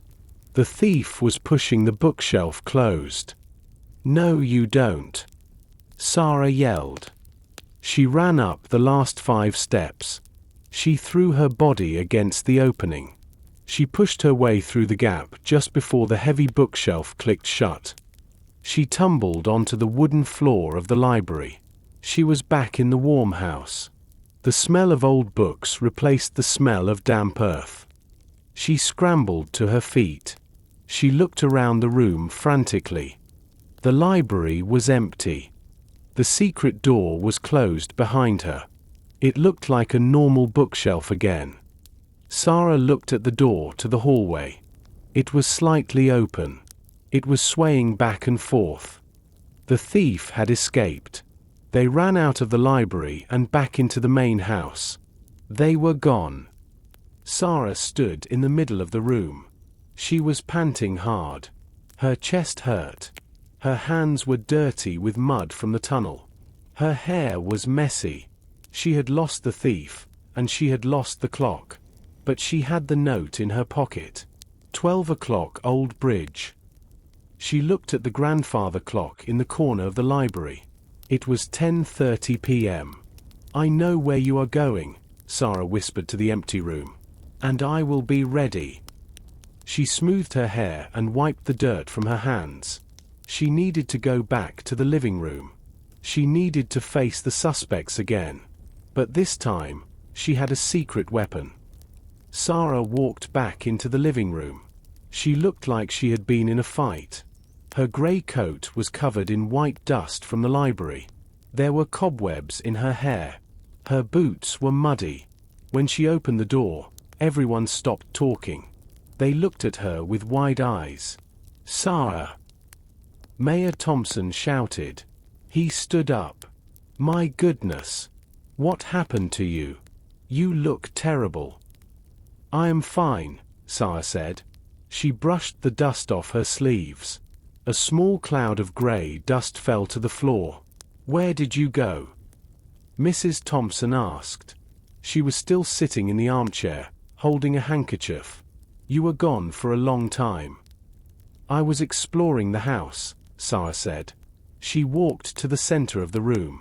She looked at every face carefully. She needed to see if anyone was out of breath. She needed to see if anyone was sweating. The thief had just run up a long spiral staircase and down a hallway. They should be tired. She looked at Mr. Sterling. He was sitting on the sofa, counting his money. He looked calm. She looked at Leo. He was leaning against the wall, eyes closed. He looked sleepy. She looked at Pierre, the chef. He was wiping his forehead with a towel. He was sweating, but the room was hot. She looked at Mr. Black. He was standing by the door. He stood very straight, but his chest was moving up and down slightly faster than normal. "Did anyone leave this room while I was gone?" Sara asked. Her voice was sharp. "No," said the mayor. "We were all here. We were waiting for you." "Are you sure?" Sara asked. Nobody went to the bathroom. Nobody went to the kitchen for water. "Well," Mr. Sterling said, looking up. "The chef went to check on the fire in the kitchen for a minute. And Leo went to the window to look at the storm." "I see," Sara said. "So, the suspects had moved. They had opportunities. Did you find the clock?" Mrs. Thompson asked. Her voice was hopeful. "No," Sara admitted. "I did not bring the clock back. But I found something else. I found a secret passage behind the library bookshelf." A secret passage. Leo opened his eyes. Cool. It leads to an old underground library, Sara explained. And then to a tunnel. Someone used that tunnel tonight. The mayor looked pale. I forgot about that passage. My grandfather told me about it when I was a child. But I never used it. The thief used it, Sara said. I chased them. But they were too fast. They escaped back into the house. So the thief is here? Pierre asked. He looked around the room nervously. With us? Yes, Sara said. They are in this room right now. The silence in the room was heavy. The guests looked at each other with fear. The storm outside was quieter now, but the danger inside was higher. Sara walked to a small table near the fire. She needed to sit down. Her legs were tired from the chase. She took her notebook out of her pocket. She also took out the 3 scraps of paper she found in the underground library. I have a clue, Sara said. A very important clue.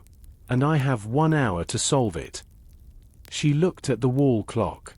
It was 10:45 p.m. The note said 12 o'clock Old Bridge. I need to think, Sara said. Please, be quiet for a moment. She laid the pieces of paper on the table. She looked at the strange handwriting. She looked at the paint smudge. She needed to break the code. Sara sat at the small table. She put the 3 scraps of paper together like a jigsaw puzzle. The message was short and clear. 12 o'clock Old Bridge. It is not a secret code, Sara said to herself. It is an instruction. A meeting place. She looked at the clock. 10:50 p.m. She had 1 hour and 10 minutes before the meeting. Sara picked up the paper and held it close to the candle. She wanted to analyze the physical clues. Clue 1. The paper. The paper was thin and white. It had faint blue lines on it. Leo, Sara called out. Bring me your sketchbook, please. Leo walked over slowly. He handed her the black book. Sara opened it and felt the paper. This paper is thick, Sara said. It is for drawing. The note is written on thin paper. It is from a cheap notebook, not an artist's book. Leo smiled, relieved. See? I did not write it. Clue 2. The handwriting. The letters were written in black ink. They were block letters, not cursive. They were stiff and straight. The writer tried to hide their handwriting, Sara explained to the group. They used block letters, so I cannot compare it to your signatures. Anyone can write like this. Clue 3. The smudge. This was the most important clue. There was a grey, sticky smudge on the back of the paper. Sara lifted the paper to her nose again. She sniffed. It smelled sharp and chemical. It smelled like oil paint or turpentine. Leo, Sara said, turning back to the artist. Come closer. Leo looked nervous again. Why? Your jacket, Sara said. She pointed to his sleeve. You have paint on your jacket. Wet paint. Leo looked at his sleeve. There was a smear of grey oil paint near his elbow. I am an artist. Leo defended himself. I always have paint on me. I was painting this morning before I came to the party. Did you touch this paper? Sara asked. She held up the note. Did you write this note and get paint on it? No. Leo cried. I told you, the paper is wrong. I don't use lined paper. Maybe you borrowed it. Sara suggested. Maybe you tore a page from a notebook in the library. I didn't. Sara looked at the smudge, then at Leo's sleeve. The color was very similar. But there was a problem. The smudge on the paper was dry. The paint on Leo's jacket was still tacky, a little wet, because oil paint takes a long time to dry. If Leo wrote this note hours ago, Sara thought. The paint on the paper would be dry. This matches. But then she looked at Mr. Black. The butler was standing very still. He was staring at the note on the table. He looked pale. "Mr. Black," Sara said, "you are looking at the note very intensely. Do you know about the old bridge?" Mr. Black jumped. "No, Miss Holmes. I mean, I know where it is. But I do not go there." "The old bridge is dangerous," the mayor added. "The stones are loose. It is closed." Sara looked at the paper again. She noticed something else. On the edge of the tear, there was a tiny, tiny speck of something shiny. It wasn't paint. It was silver. Silver polish. Sara whispered. She looked at Mr. Black's hands. They were gloved in white cotton gloves. But earlier, in the library, he was not wearing gloves. "Mr. Black," Sara said slowly, "show me your hands. Take off your gloves." Mr. Black took a step back. "My hands are dirty, miss. I was cleaning the fireplace." "Take them off," Sara ordered. Mr. Black sighed. He slowly pulled off the white gloves. Mr. Black slowly pulled off his white cotton gloves. His hands were shaking. When the gloves came off, everyone gasped. His hands were not clean. They were stained dark gray, almost black. It was the color of old tarnished silver. "It is silver polish," Sara said. "Oxidized silver." "Yes," Mr. Black whispered. "I polished the silverware this afternoon. And I polished the great clock before the party started." "But you washed your hands, didn't you?" Sara asked. "A butler is always clean." I tried," Mr. Black said. "But the polish is strong. It stays on the skin." Sara held up the note with the silver speck. "You touched this note, Mr. Black. You left a tiny piece of silver polish on the paper. Did you write it?" "No." Mr. Black cried. Tears filled his eyes. He looked very old and tired. "I did not write it. But I saw it." "Where?" the mayor demanded. "Tell us."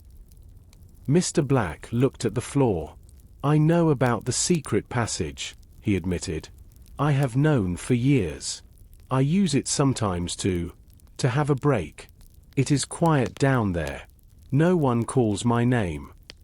"You hide in the tunnels?" the mayor asked, shocked. "Yes, sir," Mr. Black said. "Today, just before the guests arrived, I went down to the underground library to rest for 5 minutes. I sat at the desk. I saw the note there. It was blank on one side, but it had the words 12 o'clock Old Bridge on the other." "Why didn't you tell me?" the mayor shouted. "I didn't think it was important." Mr. Black said. "I thought it was old trash. I picked it up to throw it away, but then I heard a noise upstairs. I dropped it and ran back up to the kitchen. That is when I touched it with my dirty hands." Sara listened carefully. This explained the silver speck. Mr. Black touched the note before the robbery. "So the note was waiting there," Sara said. "The thief put the note there earlier today. It is a meeting plan." "I am sorry," Mr. Black said. "I should have told you. But when the clock was stolen, I was scared. I knew my fingerprints, or my silver stains, were on the note. I thought you would arrest me." "Did you steal the clock, Mr. Black?" Sara asked directly. "No, Miss Holmes," he said firmly. "I love this house. I love the clock. I only wanted to hide my mistake." Sara looked at his hands again. The stain was consistent with cleaning silver, not with digging in the mud. His shoes were clean. He seemed honest, just cowardly. "I believe you," Sara said. "You are not the thief. But you are a witness. You saw the note before the crime." She turned to the others. This means the crime was planned perfectly. The thief knew about the passage. They knew about the bridge. And they had a tool to open the display case. She looked at the table. She remembered the scratch on the floor in the library and the missing knife from the kitchen. "Mr. Black," Sara asked, "when you were polishing the clock this afternoon, was the glass case locked?"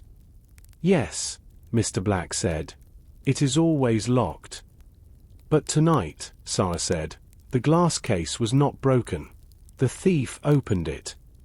She looked at Pierre, the chef. "Pierre, remember the missing knife? The one from your wooden block?" Pierre nodded slowly. "I think I know where it is," Sara said. "Come with me," Sara said to the group. "We need to look at the broken vase again." They all walked into the hallway. The candles were burning low, casting long, spooky shadows. The mess on the floor was still there, shattered blue porcelain, wet water, and white roses scattered on the rug. Sara knelt down carefully. She used the end of a pen to move the white rose petals aside. "Be careful," Mrs. Thompson said. "There is glass everywhere." "I am looking for something sharp," Sara said. "But not glass." She moved a large piece of the broken vase. Underneath it, hidden in the shadows of the flower stems, was a handle. It was black and made of plastic.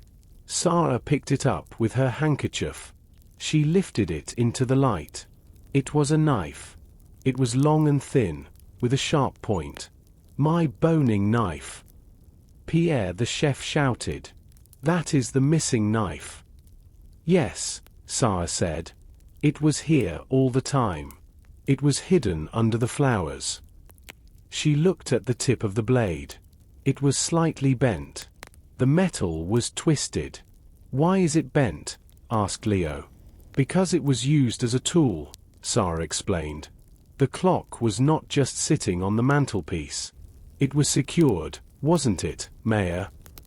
"Yes," the mayor admitted. "There is a small latch under the cloth. To stop it from falling during an earthquake, you need to slide a switch to release it." "The thief did not know how to work the latch in the dark," Sara said. "So they used this knife. They forced the latch open. They pried the clock off the shelf. That is why the tip is bent." She looked at Pierre. The big chef looked terrified. "I did not do it," Pierre said. "Someone stole my knife." "I believe you," Sara said calmly. "You do?" Pierre asked. He looked surprised. "But it is my knife." "Exactly," Sara said. "If you were the thief, Pierre, you would not leave your own knife at the crime scene. You would take it back to the kitchen. You would wash it and put it in the block. Leaving it here is a mistake. It looks like someone wanted to blame you. Or, they dropped it in panic when the vase broke." Pierre let out a huge breath. "Thank you," he said. "Thank you." "So, Pierre is innocent," the mayor said. "Mr. Sterling has an alibi. Mr. Black is a witness. Mrs. Thompson was crying in the garden." "That leaves one person," Sara said. She turned slowly to face Leo, the artist. Leo was standing near the stairs. He looked ready to run. He was holding his sketchbook tight against his chest. "Leo," Sara said, "we need to talk about your coat." "My coat?" Leo asked. His voice squeaked. "It is just an old coat." "I saw the paint on your sleeve earlier," Sara said. "But now I remember something else. When I chased the shadow in the underground tunnel, I saw something. The shadow was wearing a long coat. Just like yours." "Lots of people wear coats," Leo argued. "True," Sara said. "But not everyone has a pocket that looks heavy." She pointed to the left pocket of Leo's grey jacket. It was bulging. It looked like there was something heavy and round inside.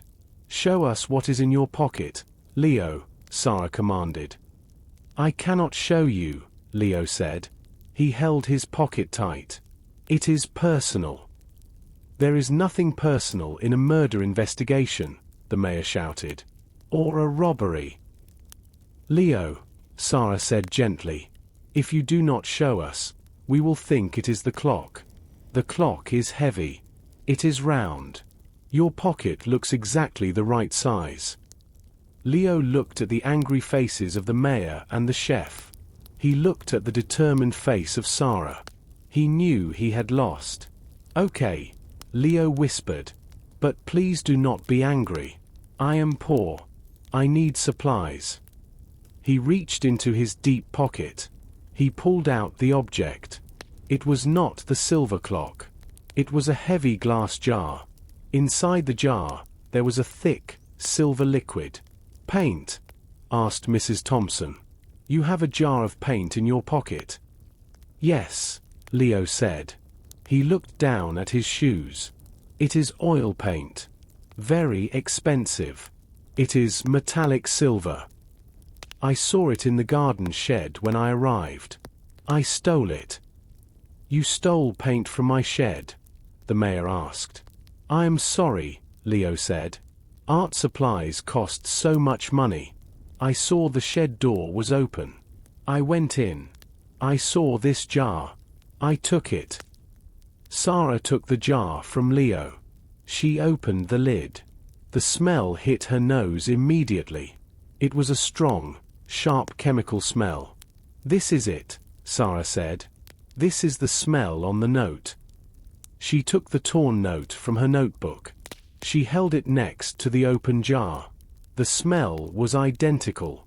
You wrote the note, Leo, Sara said. You were in the shed. You had the paint. You wrote 12 Old Bridge. No. Leo cried. I stole the paint, yes. But I did not write the note. I found the paint on a shelf. The note was not there. And the paint on your sleeve. Sara pointed to his jacket. The lid was loose. Leo explained. It leaked a little bit when I put it in my pocket. That is all. Sara looked at the jar. The label said industrial silver paint. Quick dry. Quick dry, Sara read. But oil paint usually takes days to dry. This is special paint, Leo said. It dries in 1 hour. Sara looked at the smudge on the note. It was dry. She looked at the smudge on Leo's sleeve. It was dry. So, Sara summarized. You were in the garden shed. Mr. Sterling saw a light in the garden shed. You admit you were there. You admit you stole this paint. And this paint is on the note that plans the meeting for the stolen clock. It looks bad, Leo admitted. But I didn't take the clock. I only took the paint. Did you see anyone else in the shed? Sara asked. Leo thought for a moment. No. The shed was empty.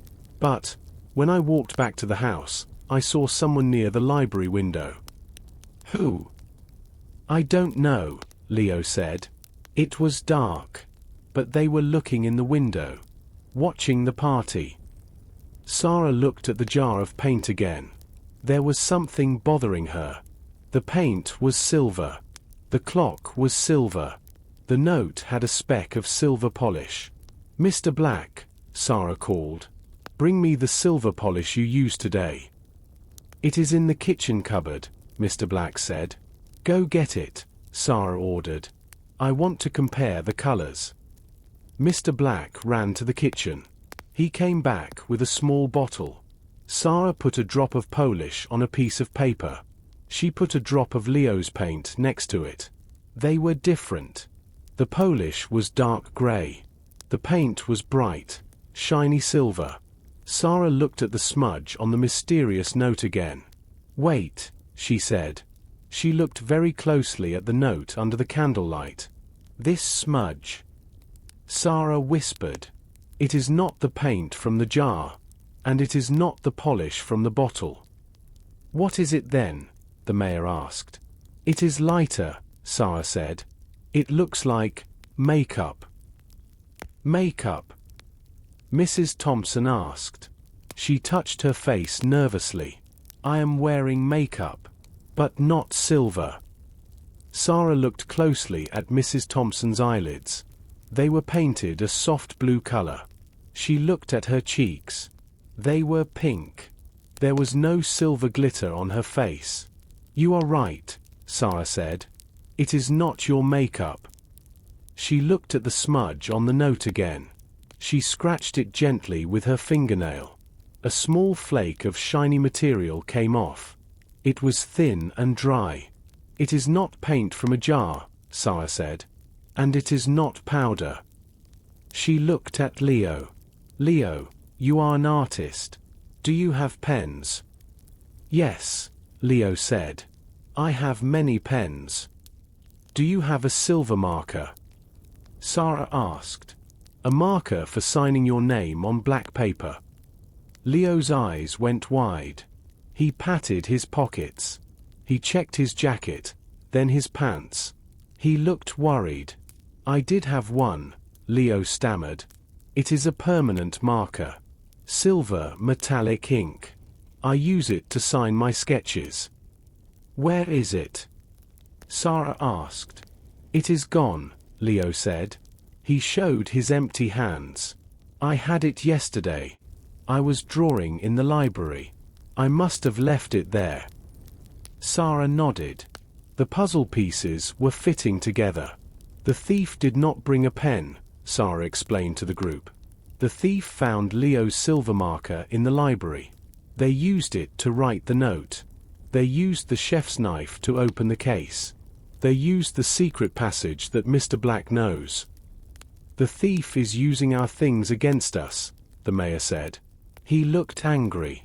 They are mocking us. No, Sara said. They are just an opportunist. They use whatever is close to them. They are smart, but they are also in a hurry. She looked at the smudge on the note one last time. The ink is permanent, Sara said. If the thief wrote this note, they might have ink on their fingers. Real ink, not paint. She asked everyone to show their hands again. Mr. Sterling's hands were clean. He wore gloves. Mrs. Thompson's hands were clean and soft. Pierre's hands were large and rough, but clean. Mr. Black's hands were stained with dark polish. Leo's hands had charcoal and paint, but no silver ink. The thief washed their hands, Sara said. Or they wore gloves. She looked at the clock on the wall. It was 11:10 p.m. The storm was stopping. The wind was quiet now. The silence in the room was heavy. We have 50 minutes until midnight, Sara said. The thief plans to take the clock to the old bridge. They want to sell it. She turned to the mayor. She had a new question. A question about money. Mayor Thompson, Sara said seriously.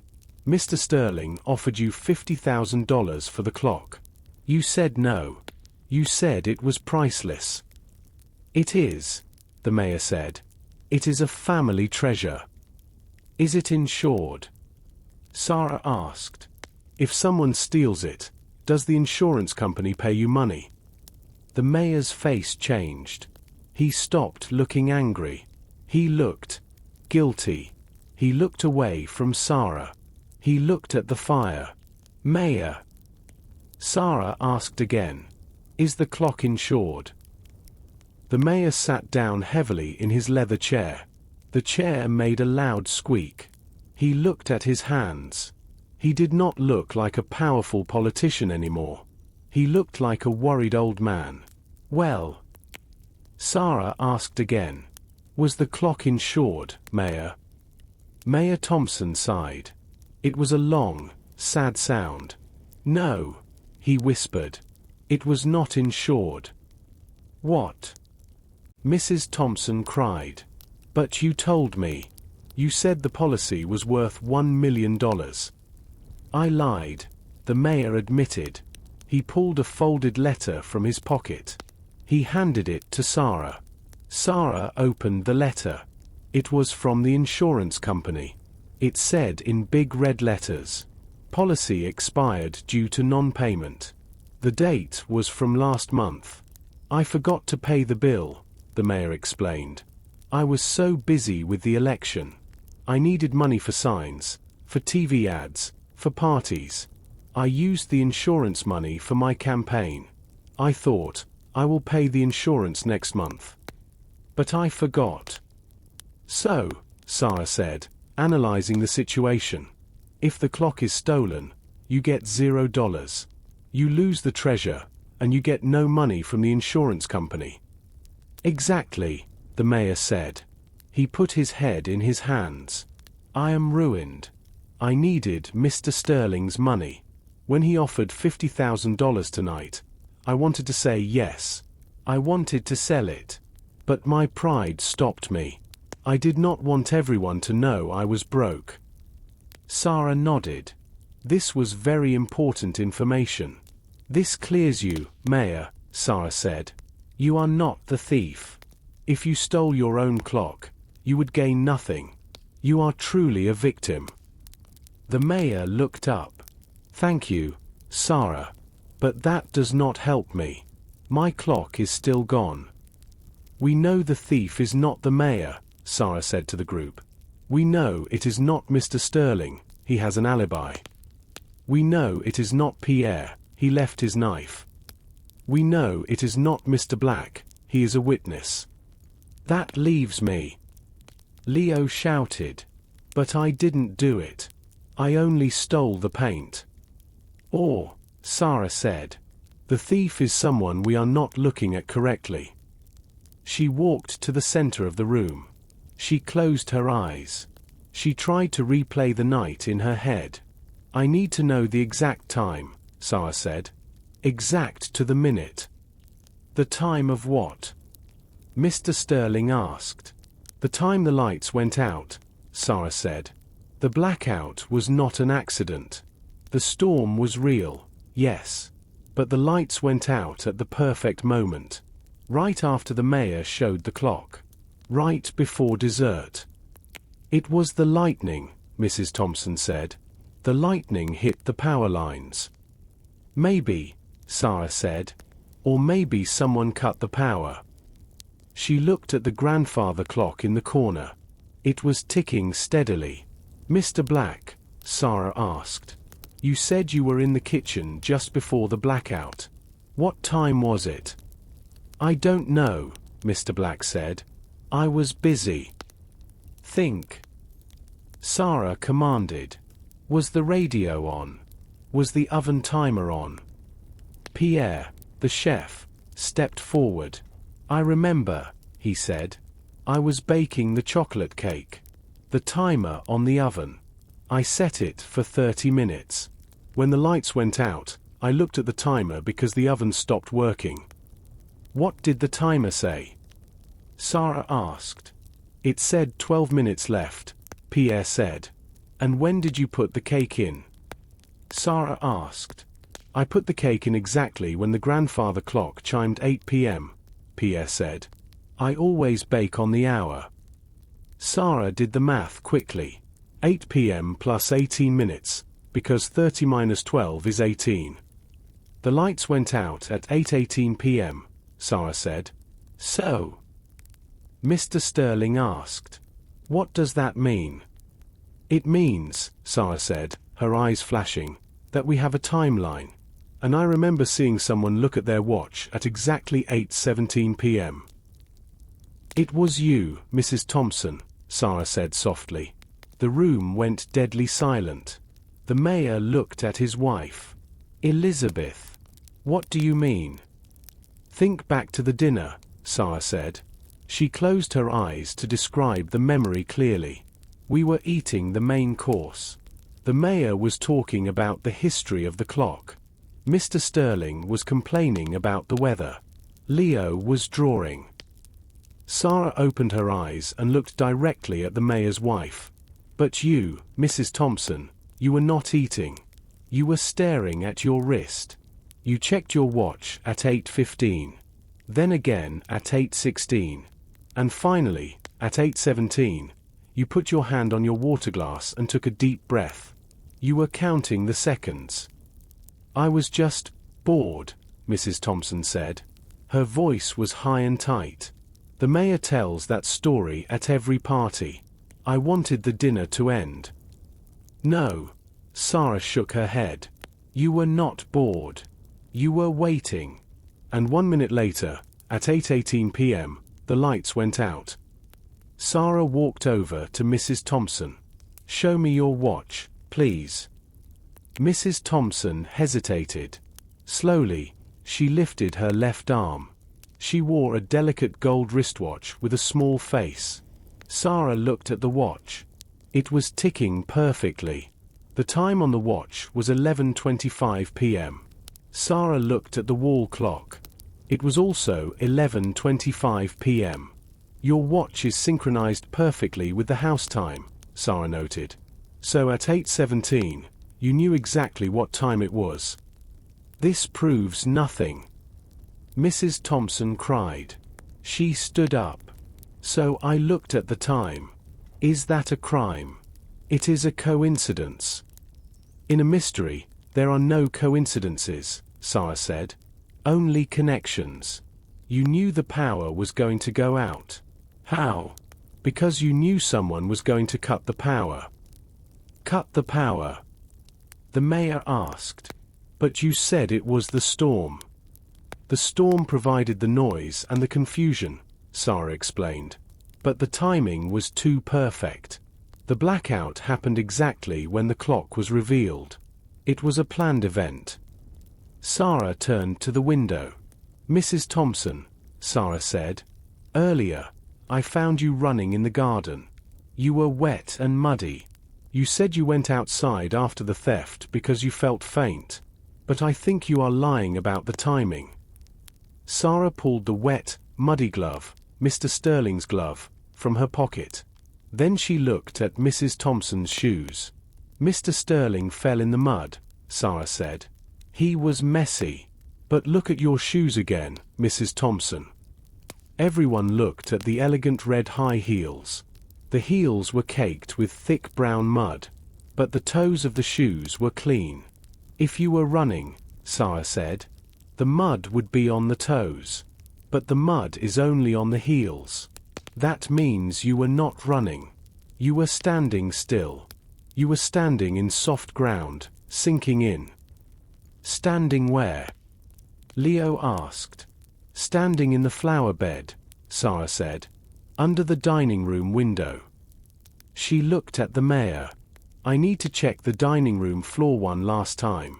I missed something. I saw the mud on the carpet, but I didn't look at the shape closely enough. Quickly, Sara said. Before midnight. She ran back toward the dining room. The others followed her. The puzzle was almost complete. Sara ran into the dining room. The room was still dark and cold. The empty space on the mantelpiece looked like a missing tooth. She knelt down on the red carpet near the window. She held her candle close to the ugly mud stain. Look, Sara pointed. Look at the color. The mayor and Mr. Black leaned down. It is mud, the mayor said. It is brown dirt. No, Sara corrected him. Look closer. It is not brown. It is gray. It is sticky, heavy clay. She took a spoon from the table and scooped up a small piece of the mud. Now, look at Mrs. Thompson's shoes, Sara said. Mr. Black brought the candle to Mrs. Thompson's feet. Her red shoes were covered in earth. But the earth on her shoes was dark brown and loose. It had small pieces of grass in it. You were in the garden, Mrs. Thompson, Sara said. The soil in the garden is brown potting soil. But this footprint on the carpet, this is river clay. This mud comes from the riverbank. From the old bridge. So the thief came from the river, the mayor said. And Mrs. Thompson was in the garden. They are different places. Yes, Sara said. The thief walked from the river, entered the house, and stole the clock. Mrs. Thompson did not walk in this mud. See? Mrs. Thompson said, relieved. I am innocent." "Not yet," Sara said. She stood up and turned to the window. "The thief came in through this window. But how did they open it?" Sara looked at the metal latch on the window frame. It was a simple sliding lock. "This is an old window," Sara explained. "You cannot open it from the outside. The glass is too thick. You cannot slide the lock unless—" She paused. She looked at the latch very closely. There, caught in the sharp metal of the lock, was a tiny, thin thread. It was a bright red thread. Sara picked it up carefully with her fingernails. She held it next to Mrs. Thompson's dress. It was the exact same color. It was silk. "You unlocked it," Sara said. Her voice was sad. "You unlocked the window from the inside. You did it before dinner started. Maybe when you were admiring the storm." Mrs. Thompson gasped. She covered her mouth with her hand. "You unlocked the window so the thief could come in," Sara continued. "You checked your watch to make sure the timing was perfect. You knew the lights would go out. And when they did, the thief, who was waiting outside in the rain, opened the unlocked window, stepped in with muddy boots, stole the clock, and ran away." "Elizabeth," the mayor whispered. He looked broken. "Is it true? Did you help the thief?" Mrs. Thompson looked at her husband. She looked at the red thread. She began to cry, harder than before. "I didn't want the money," she sobbed. "I just wanted the clock gone. It is cursed." "Cursed?" the mayor asked. "You love that clock more than you love me." Mrs. Thompson screamed. "You talk about it every day. You polish it. You look at it. You ignore me. I wanted it to disappear. So I made a deal." "With who?" Sara asked sharply. "Who is the thief? Who is waiting at the old bridge?" Mrs. Thompson shook her head. "I don't know his name. I never saw his face. We only spoke on the phone. He said he would take the clock away forever. He said I just had to unlock the window and signal the time." "He used you," Sara said. "He used your anger to steal the treasure." Sara looked at her watch. 11:40 p.m. "We have 20 minutes, Sara said. "We know how it happened. Now we need to catch the man who did it." The clock on the wall ticked loudly. It was 11:45 p.m. Sara stood in the center of the living room. Her mind was working fast. She had all the pieces of the puzzle. She just needed to put them together to see the face of the thief. She looked at her notebook one last time. She drew a line connecting the events. "Listen to me," Sara said to the room. Her voice was very serious. "I know how the crime happened. It was a two-person job." She pointed to Mrs. Thompson. "Part 1, the inside helper," Sara said. "Mrs. Thompson wanted the clock gone. She communicated with a man. We will call him the thief. They made a plan. She unlocked the window. She signaled the time." Mrs. Thompson looked down at her hands, ashamed. "Part 2, the thief," Sara continued. "The thief was waiting outside. He walked up from the river. That is why he had gray clay on his boots. He waited in the dark. When the lights went out," Sara said, walking to the window, "the thief opened the unlocked window. He stepped onto the carpet. He used the chef's knife, which he stole earlier, to open the display case. He took the silver clock." "Then what?" asked Mr. Sterling. "Then, he ran," Sara said. "He ran into the hallway. But it was dark. He crashed into the vase. He didn't want to go out the front door because the butler was there. So, he used the secret passage in the library. He went down to the underground room," Sara explained. "He left the clock there on the desk to hide it safely. Then, he came back up the stairs and joined the party. He acted like an innocent guest." So the clock is still underground? The mayor asked. No, Sara said. When I went down there, the thief got scared. He ran down to the tunnel before me.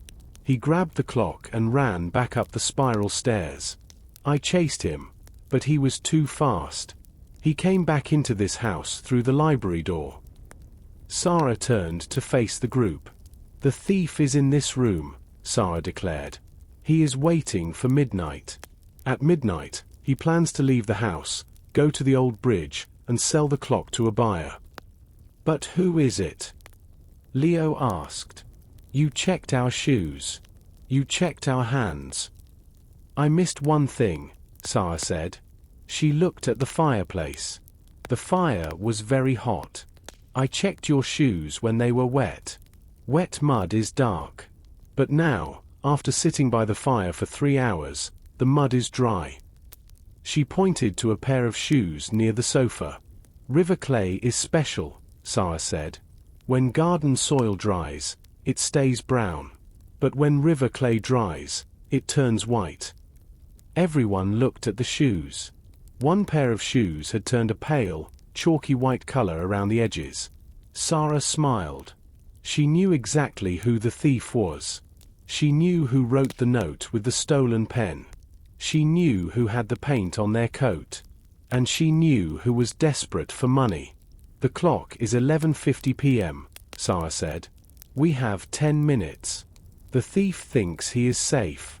But we are going to catch him with the stolen treasure in his hands. She closed her notebook with a snap. Mayor, lock the doors, Sara ordered. Nobody leaves. I am ready to reveal the truth. Please, Sara said. Her voice was quiet but commanded attention. Everyone, stand up. Come to the center of the room. The guests stood up slowly. They were tired. It was almost midnight. The storm had passed, leaving a heavy silence in the house. The only sound was the crackling of the dying fire and the rhythmic ticking of the wall clock. They formed a semicircle in front of the fireplace. The mayor stood in the middle, looking old and sad. His wife, Mrs. Thompson, stood next to him, wiping her red eyes. Mr. Sterling stood on the left, holding his leather bag tightly. He looked annoyed. Pierre, the chef, stood with his arms crossed. He looked big and nervous. Leo, the artist, stood on the right. He was shifting his weight from one foot to the other. Mr. Black, the butler, stood stiffly by the door, ready to help. Sara stood in front of them. She felt like a teacher in a classroom of naughty children. Tonight has been a long night, Sara began. We have seen fear, lies, and secrets. Everyone in this room has a secret. She looked at the mayor. You lied about the insurance. She looked at Mrs. Thompson. You lied about the window. She looked at Mr. Sterling. You lied about the gloves. She looked at Leo. You lied about the paint. She looked at Pierre. You lied about the knife. But only one of you, Sara said, raising one finger, is a thief. Only one of you took the silver clock. We know all this. Mr. Sterling complained. Just tell us who it is. My feet hurt. Your feet hurt, Sara repeated. She smiled a cold smile. That is interesting, Mr. Sterling. Because feet and shoes are the key to this mystery. She pointed to the floor. I told you about the mud, Sara said. When I first arrived, I found a footprint in the dining room. It was made of heavy, grey clay. River clay. She walked back and forth in front of the line of suspects. The thief walked from the old bridge, Sara explained. The riverbank is made of this grey clay. It is sticky and wet. When it is wet, it looks dark grey. But when it dries... Sara paused for effect. She looked at the fire. When it dries, it turns white. Like chalk. The guests looked down at their own shoes. The room was full of tension. Mrs. Thompson went to the garden, Sara said. Her shoes have brown soil. Mr. Sterling fell in the driveway. His shoes have brown mud. Mr. Black and the mayor stayed inside. Their shoes are clean. But one person, Sara said, turning slowly. One person has shoes that are covered in dry, white dust. The dust of the river. Sara stopped walking. She stood directly in front of the person with the white shoes. Sara took a step back from the line of guests. She looked at the shoes of the person in front of her, but she did not say the name yet. She wanted everyone to understand the logic. A detective must use facts, not feelings, Sara said. Let us look at the facts. She walked over to Pierre, the chef. Pierre looked nervous. He twisted his apron in his big hands. Is it me? He asked. Because of the debt? No, Pierre, Sara said. You are innocent. Pierre let out a loud breath. Oh, thank goodness. You had a motive, Sara explained to the group. You need money. And your knife was used to open the clock case. But you are not the thief for 3 reasons. Sara held up 3 fingers. First, your shoes. You are wearing white rubber clogs. They are dirty with flour and chocolate, but there is no mud. The thief walked from the river. You never left the house. Second, she continued, the timing. The blackout happened at 8:18 p.m. You were in the kitchen. You were putting the cake in the oven and checking the timer. You cannot be in the kitchen and the dining room at the same time. And third, Sara finished, you are big. The secret passage is very narrow. I walked through it. It was tight for me. A man of your size would get stuck. Pierre smiled. It is true. I am too big for tunnels. Sara nodded and walked to Mr. Sterling, the banker. Mr. Sterling stood tall. He tried to look confident, but his eyes were worried. And you, Mr. Sterling, Sara said. You are also innocent.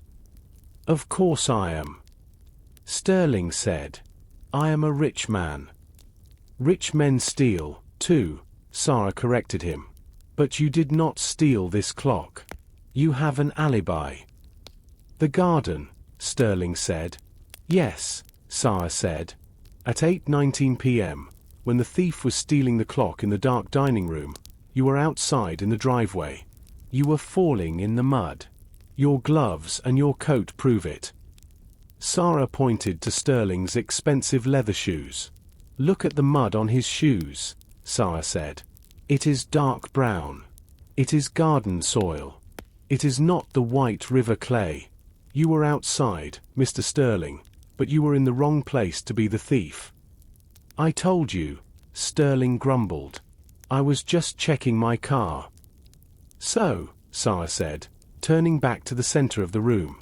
The chef is innocent. The banker is innocent. The mayor is the victim. Mrs. Thompson is the accomplice, but she did not physically take the clock.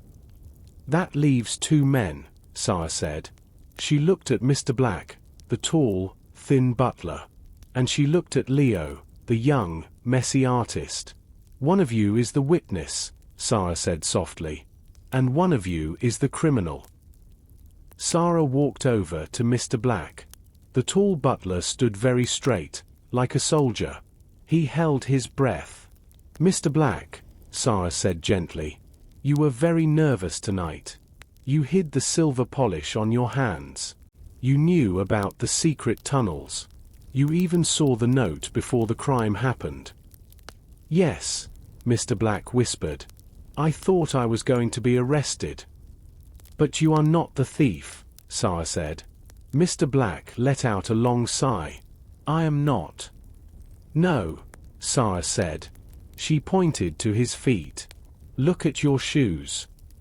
Mr. Black looked down. He was wearing formal black dress shoes. They were shiny and polished.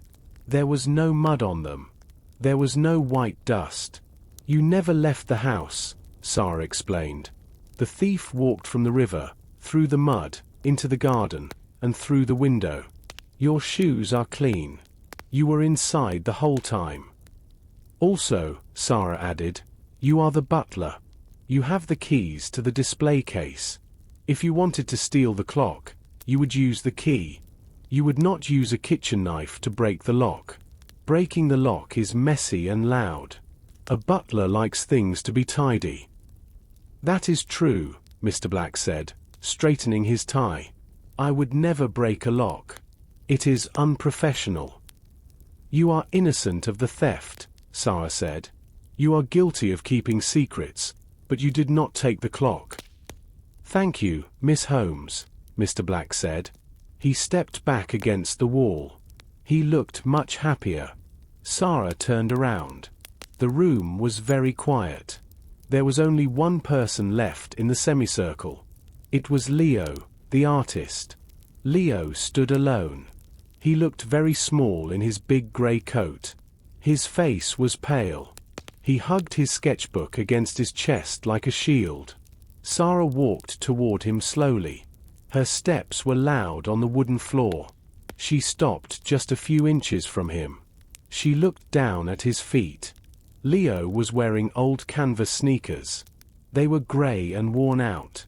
But along the rubber edges of the shoes, there was a thick layer of dry, white powder. Leo, Sara said.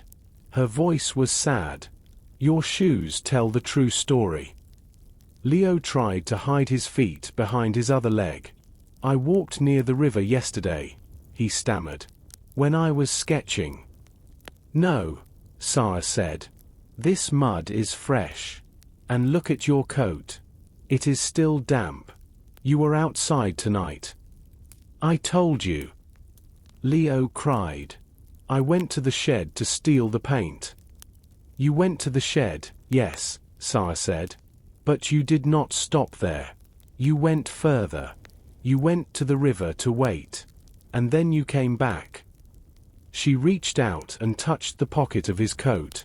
The pocket where the paint jar was. But the paint jar is not the only thing in your pocket, is it? Sara asked. There is something else. Something you put there after I chased you in the tunnel. It was you, Leo, Sara said firmly. You stole the silver clock. Leo shook his head violently. His dark hair fell over his eyes. No. That is crazy. I am an artist. I create things. I do not steal them. You are an artist, Sara agreed. And you are a poor artist. You told us yourself. You need money for supplies. You need money to live. And you knew the clock was worth a fortune. Everyone wants money. Leo shouted. Mr. Sterling wants money. The chef wants money. Why is it me? Because the evidence points only to you, Sara said. She held up her hand to count the points. 1. The mud, Sara said. You walked from the river. You waited at the old bridge. That is why your shoes have white river clay on them. No one else has white clay. 2. The note, Sara continued. The note about the meeting at the bridge was written with a silver permanent marker. You told me you lost your silver marker in the library. But I don't think you lost it. I think you have it. She pointed to his coat pocket.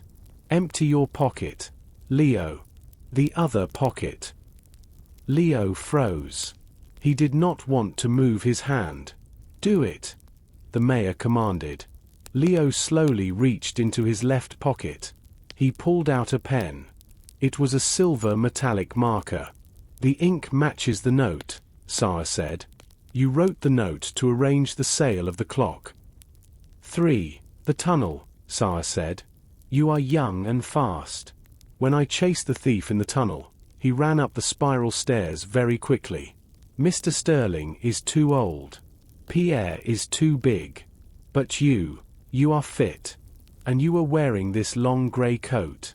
I saw the coat swirling in the darkness. Leo looked around the room. Everyone was staring at him. There was nowhere to run. The doors were locked. Mr. Black stood guard. You used Mrs. Thompson, Sara said, her voice softer now. You knew she hated the clock. You called her. You whispered on the phone so she would not recognize your voice. You told her to unlock the window. Mrs. Thompson looked at Leo with shock. It was you. But, you are just a boy. I am 22. Leo snapped. His face changed. He stopped looking scared.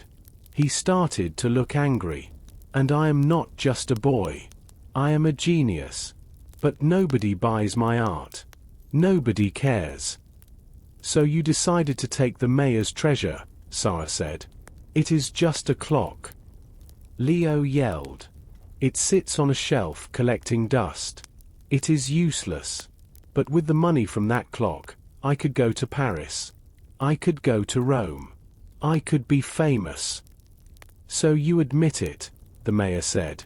His face was red with anger. You stole my property. Yes. Leo shouted. I stole it. And it was easy. He looked at Sara with wild eyes. I waited by the river. It was cold and wet. I saw the signal. Mrs. Thompson touched her glass. The lights went out. I climbed in. I grabbed the clock. It was heavy, heavier than I thought. I ran into the hall. I didn't mean to break the vase, but it was dark. I ran to the secret door. I knew about it because I sketched the library yesterday. And then? Sara asked. I hid the clock, Leo grinned. A strange, crooked grin. You chased me, detective. But you were too slow. I hid the clock where you will never find it. And then I came back up, closed the secret door, and acted like a scared guest. You are not smart, Leo, Sara said. You are just lucky. And your luck just ran out. Where is it? The mayor demanded.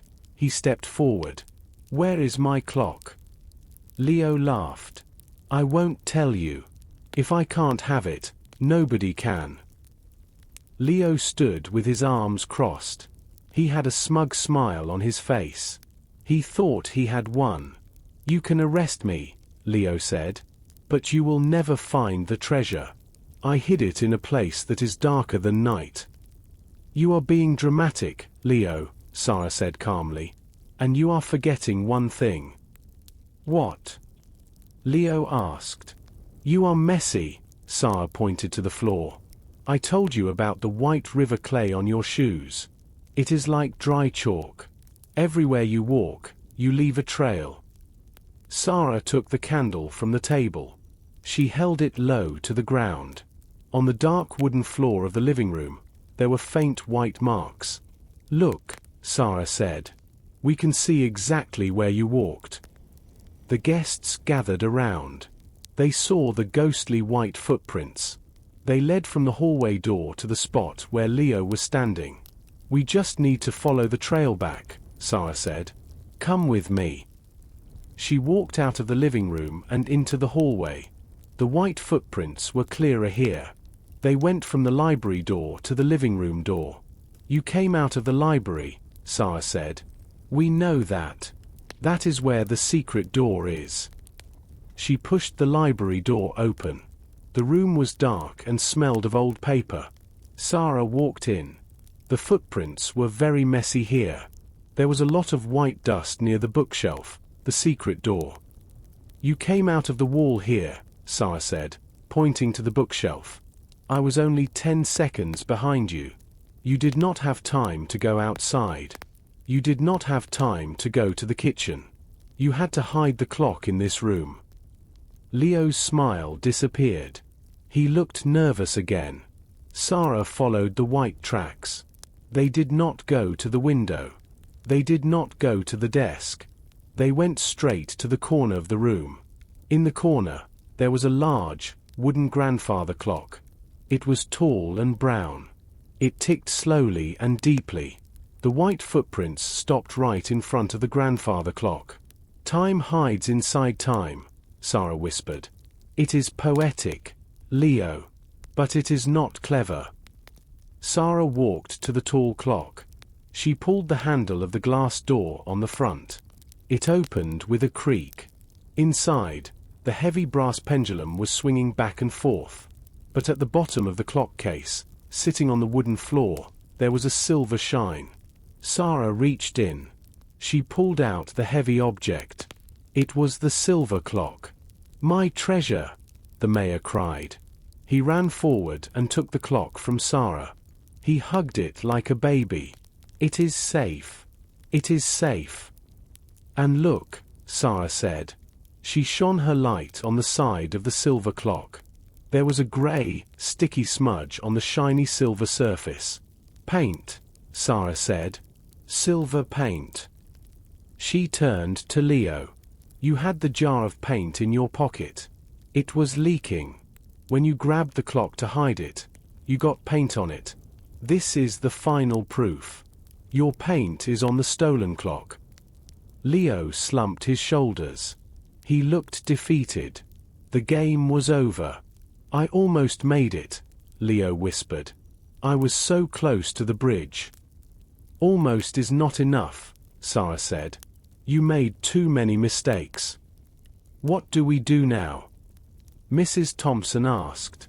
She looked at Leo with pity. "He is just a boy." "He is a criminal," Mr. Sterling said. "Call the police." "We cannot call," Sara reminded him. "The phone lines are down. We have to wait for the storm to clear."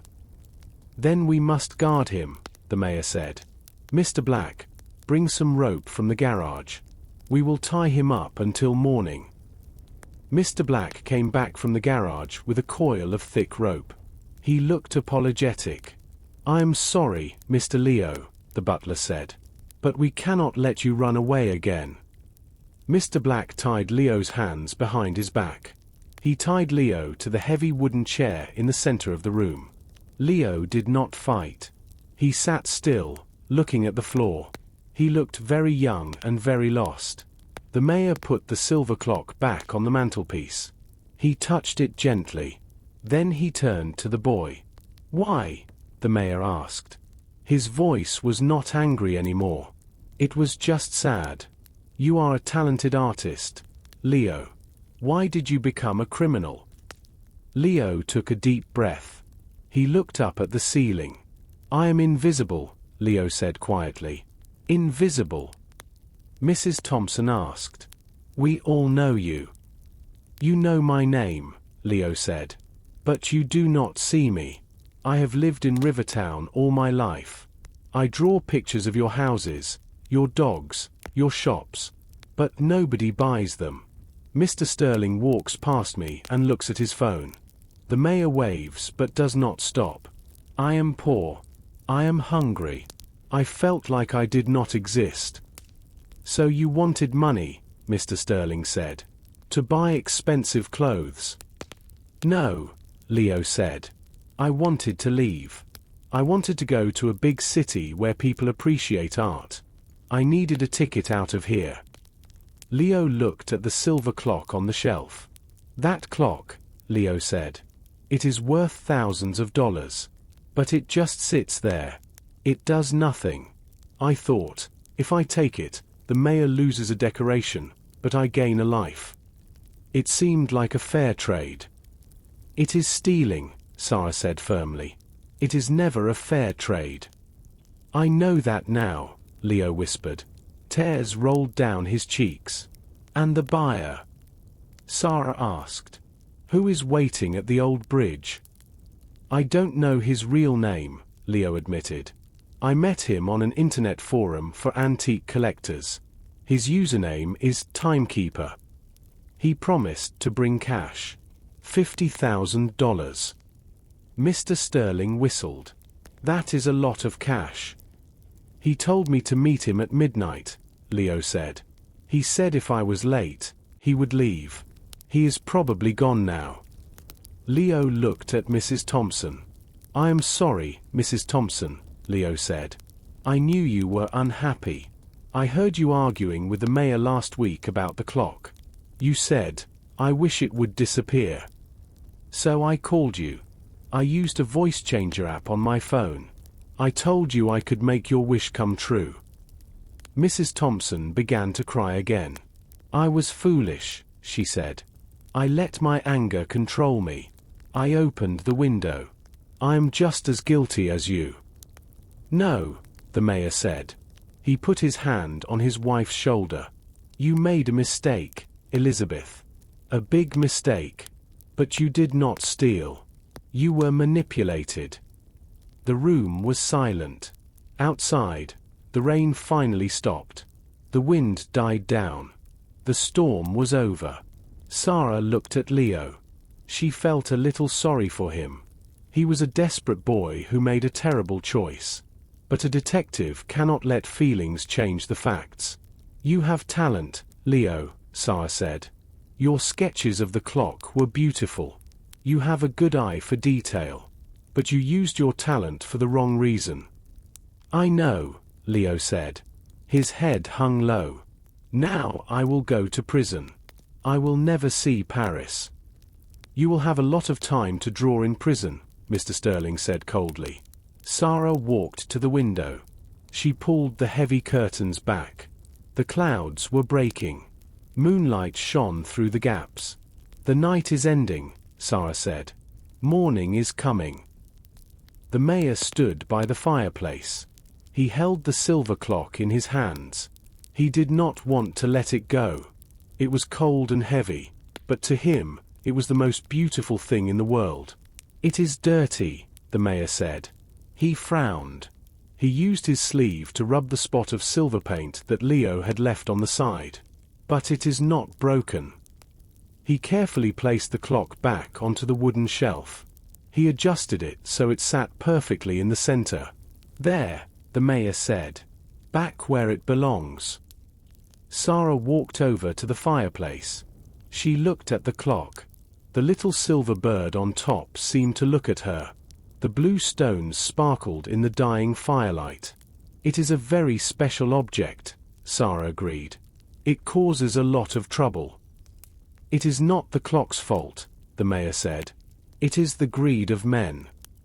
He looked at Leo, who was tied to the chair, and the foolishness of boys. Mr. Black, the butler, walked forward. "Shall I lock the glass case, sir?" "Yes," the mayor said. "And tomorrow, get a new lock. A stronger lock. And I will pay the insurance bill immediately." Mr. Black clicked the lock shut. The treasure was safe. Sara looked at her watch. It was 12:15 a.m. "The time for the meeting is past," Sara said. "The mysterious buyer, timekeeper, is waiting at the old bridge. But nobody is coming." "He will wait," Leo said from the chair. His voice was tired. He really wanted that clock. He said he has a collection of stolen timepieces.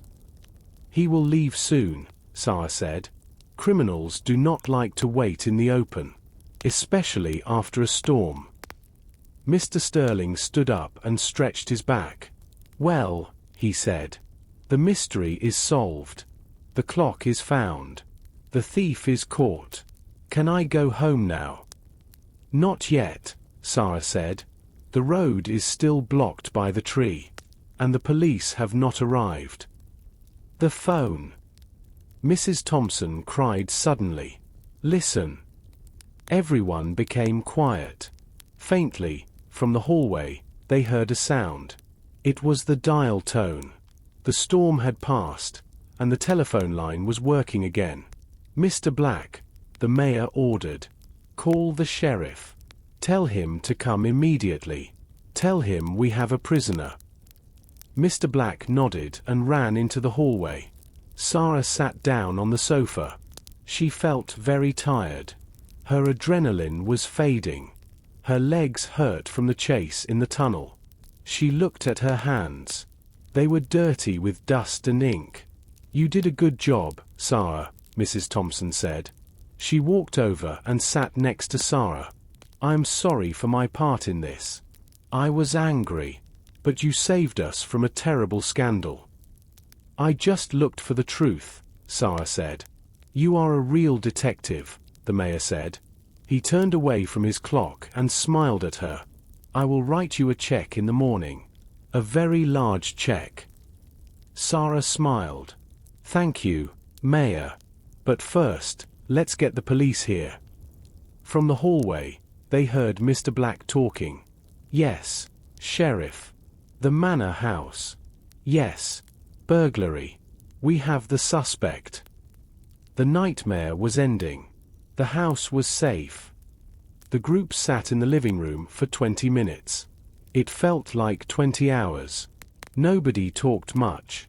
They were too tired. Leo sat in the chair, staring at his sneakers. Mr. Sterling fell asleep on the sofa, snoring loudly. The mayor drank a cup of tea with shaking hands. Suddenly, a new sound cut through the night air. They are here, Sara said. She stood up and walked to the window. Through the darkness, she saw bright lights. Blue and red lights flashed against the wet trees. They were beautiful.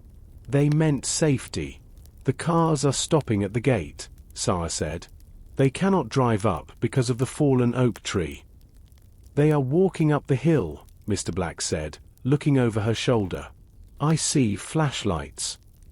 A few minutes later, there was a loud knock on the front door. Bang, bang, bang. Open up. Police.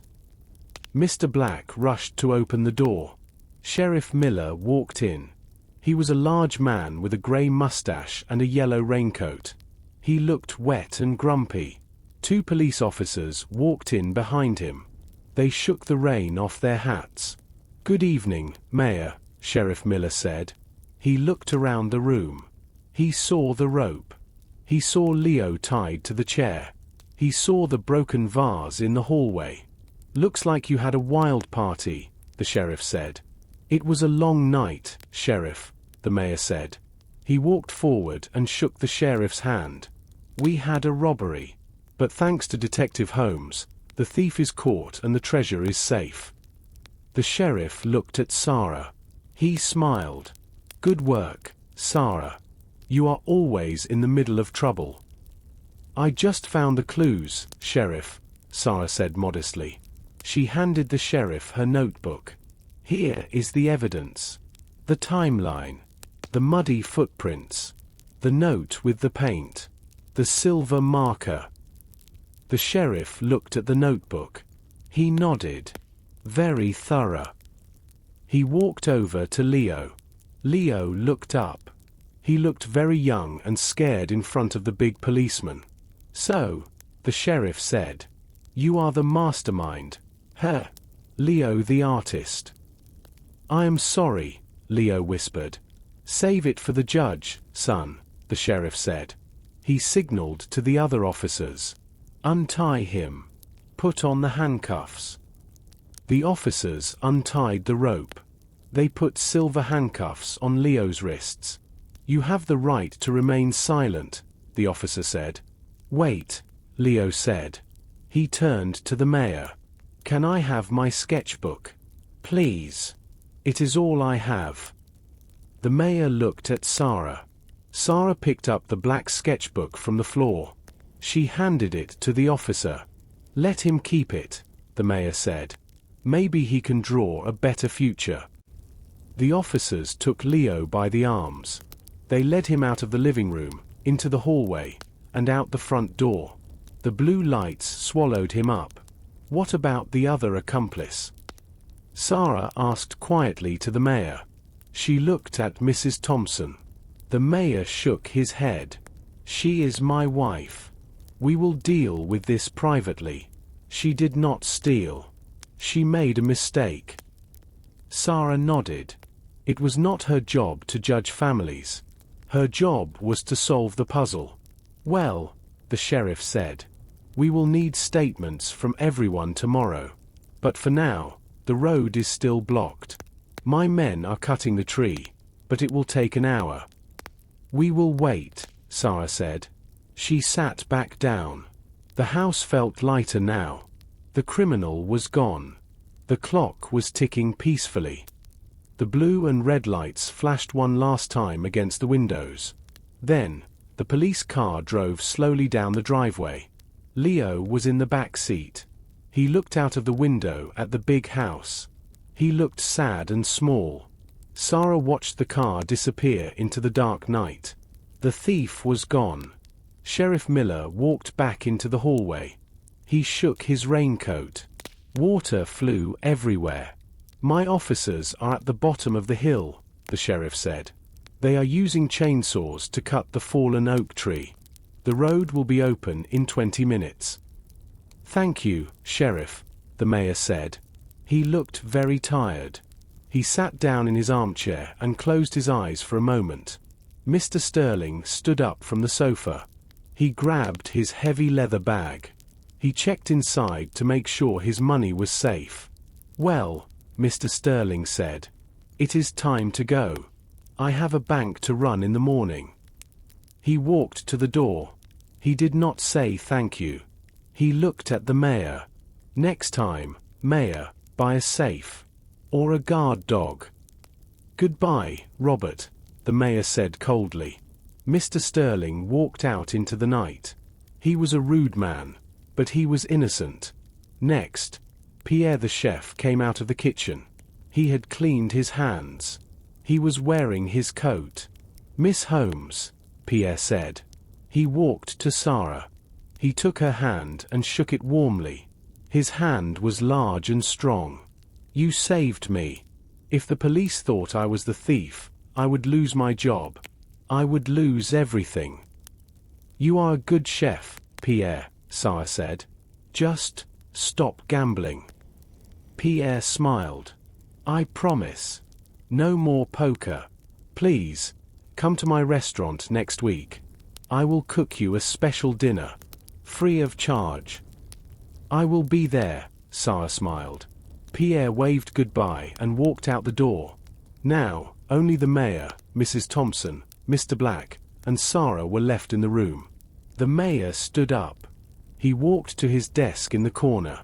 He opened a drawer and took out a checkbook. He wrote quickly with a gold pen. Scratch, scratch. He tore the check out and handed it to Sara. Sara looked at the number. It was a very generous amount. It was enough to pay her rent for 6 months. "This is for your service," the mayor said. "You found the clock. But more importantly, you found the truth. Even the hard truth." He looked at his wife. Mrs. Thompson was sitting quietly by the fire. She looked very ashamed. "We have a lot of work to do," the mayor said softly to his wife. "We need to fix our marriage. We need to trust each other again." "I am sorry," Mrs. Thompson whispered. "I am so sorry." "I know," the mayor said. Sara put the check in her pocket. She buttoned her grey coat. "It is time for me to go, too," Sara said. "The mystery is solved." "Will you be okay walking home?" the mayor asked. "It is late." "I like the night," Sara said. "And the storm is over. The air is fresh." Mr. Black opened the heavy front door for her. "Good night, Miss Holmes," the butler said. He bowed his head. "You are a very smart young woman."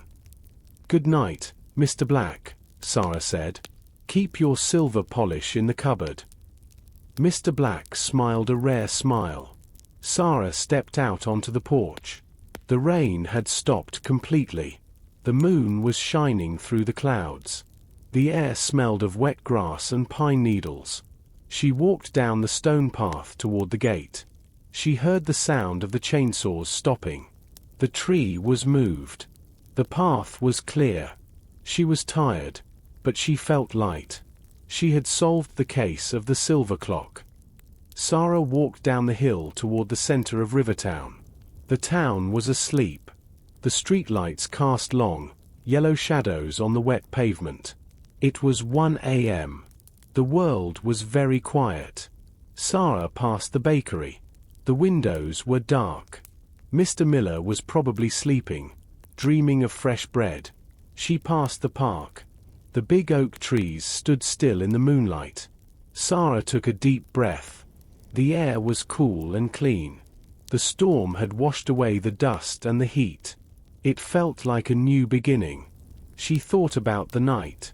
It was a night of greed and sadness. Leo wanted money and fame. Mrs. Thompson wanted freedom from a clock. Pierre wanted to pay a debt. Even Mr. Sterling wanted to buy respect. Everyone wants something, Sara whispered to herself. And sometimes, they do bad things to get it. She felt a little sad for Leo. He was young. He had talent. But he chose the easy path, and the easy path led to a dead end.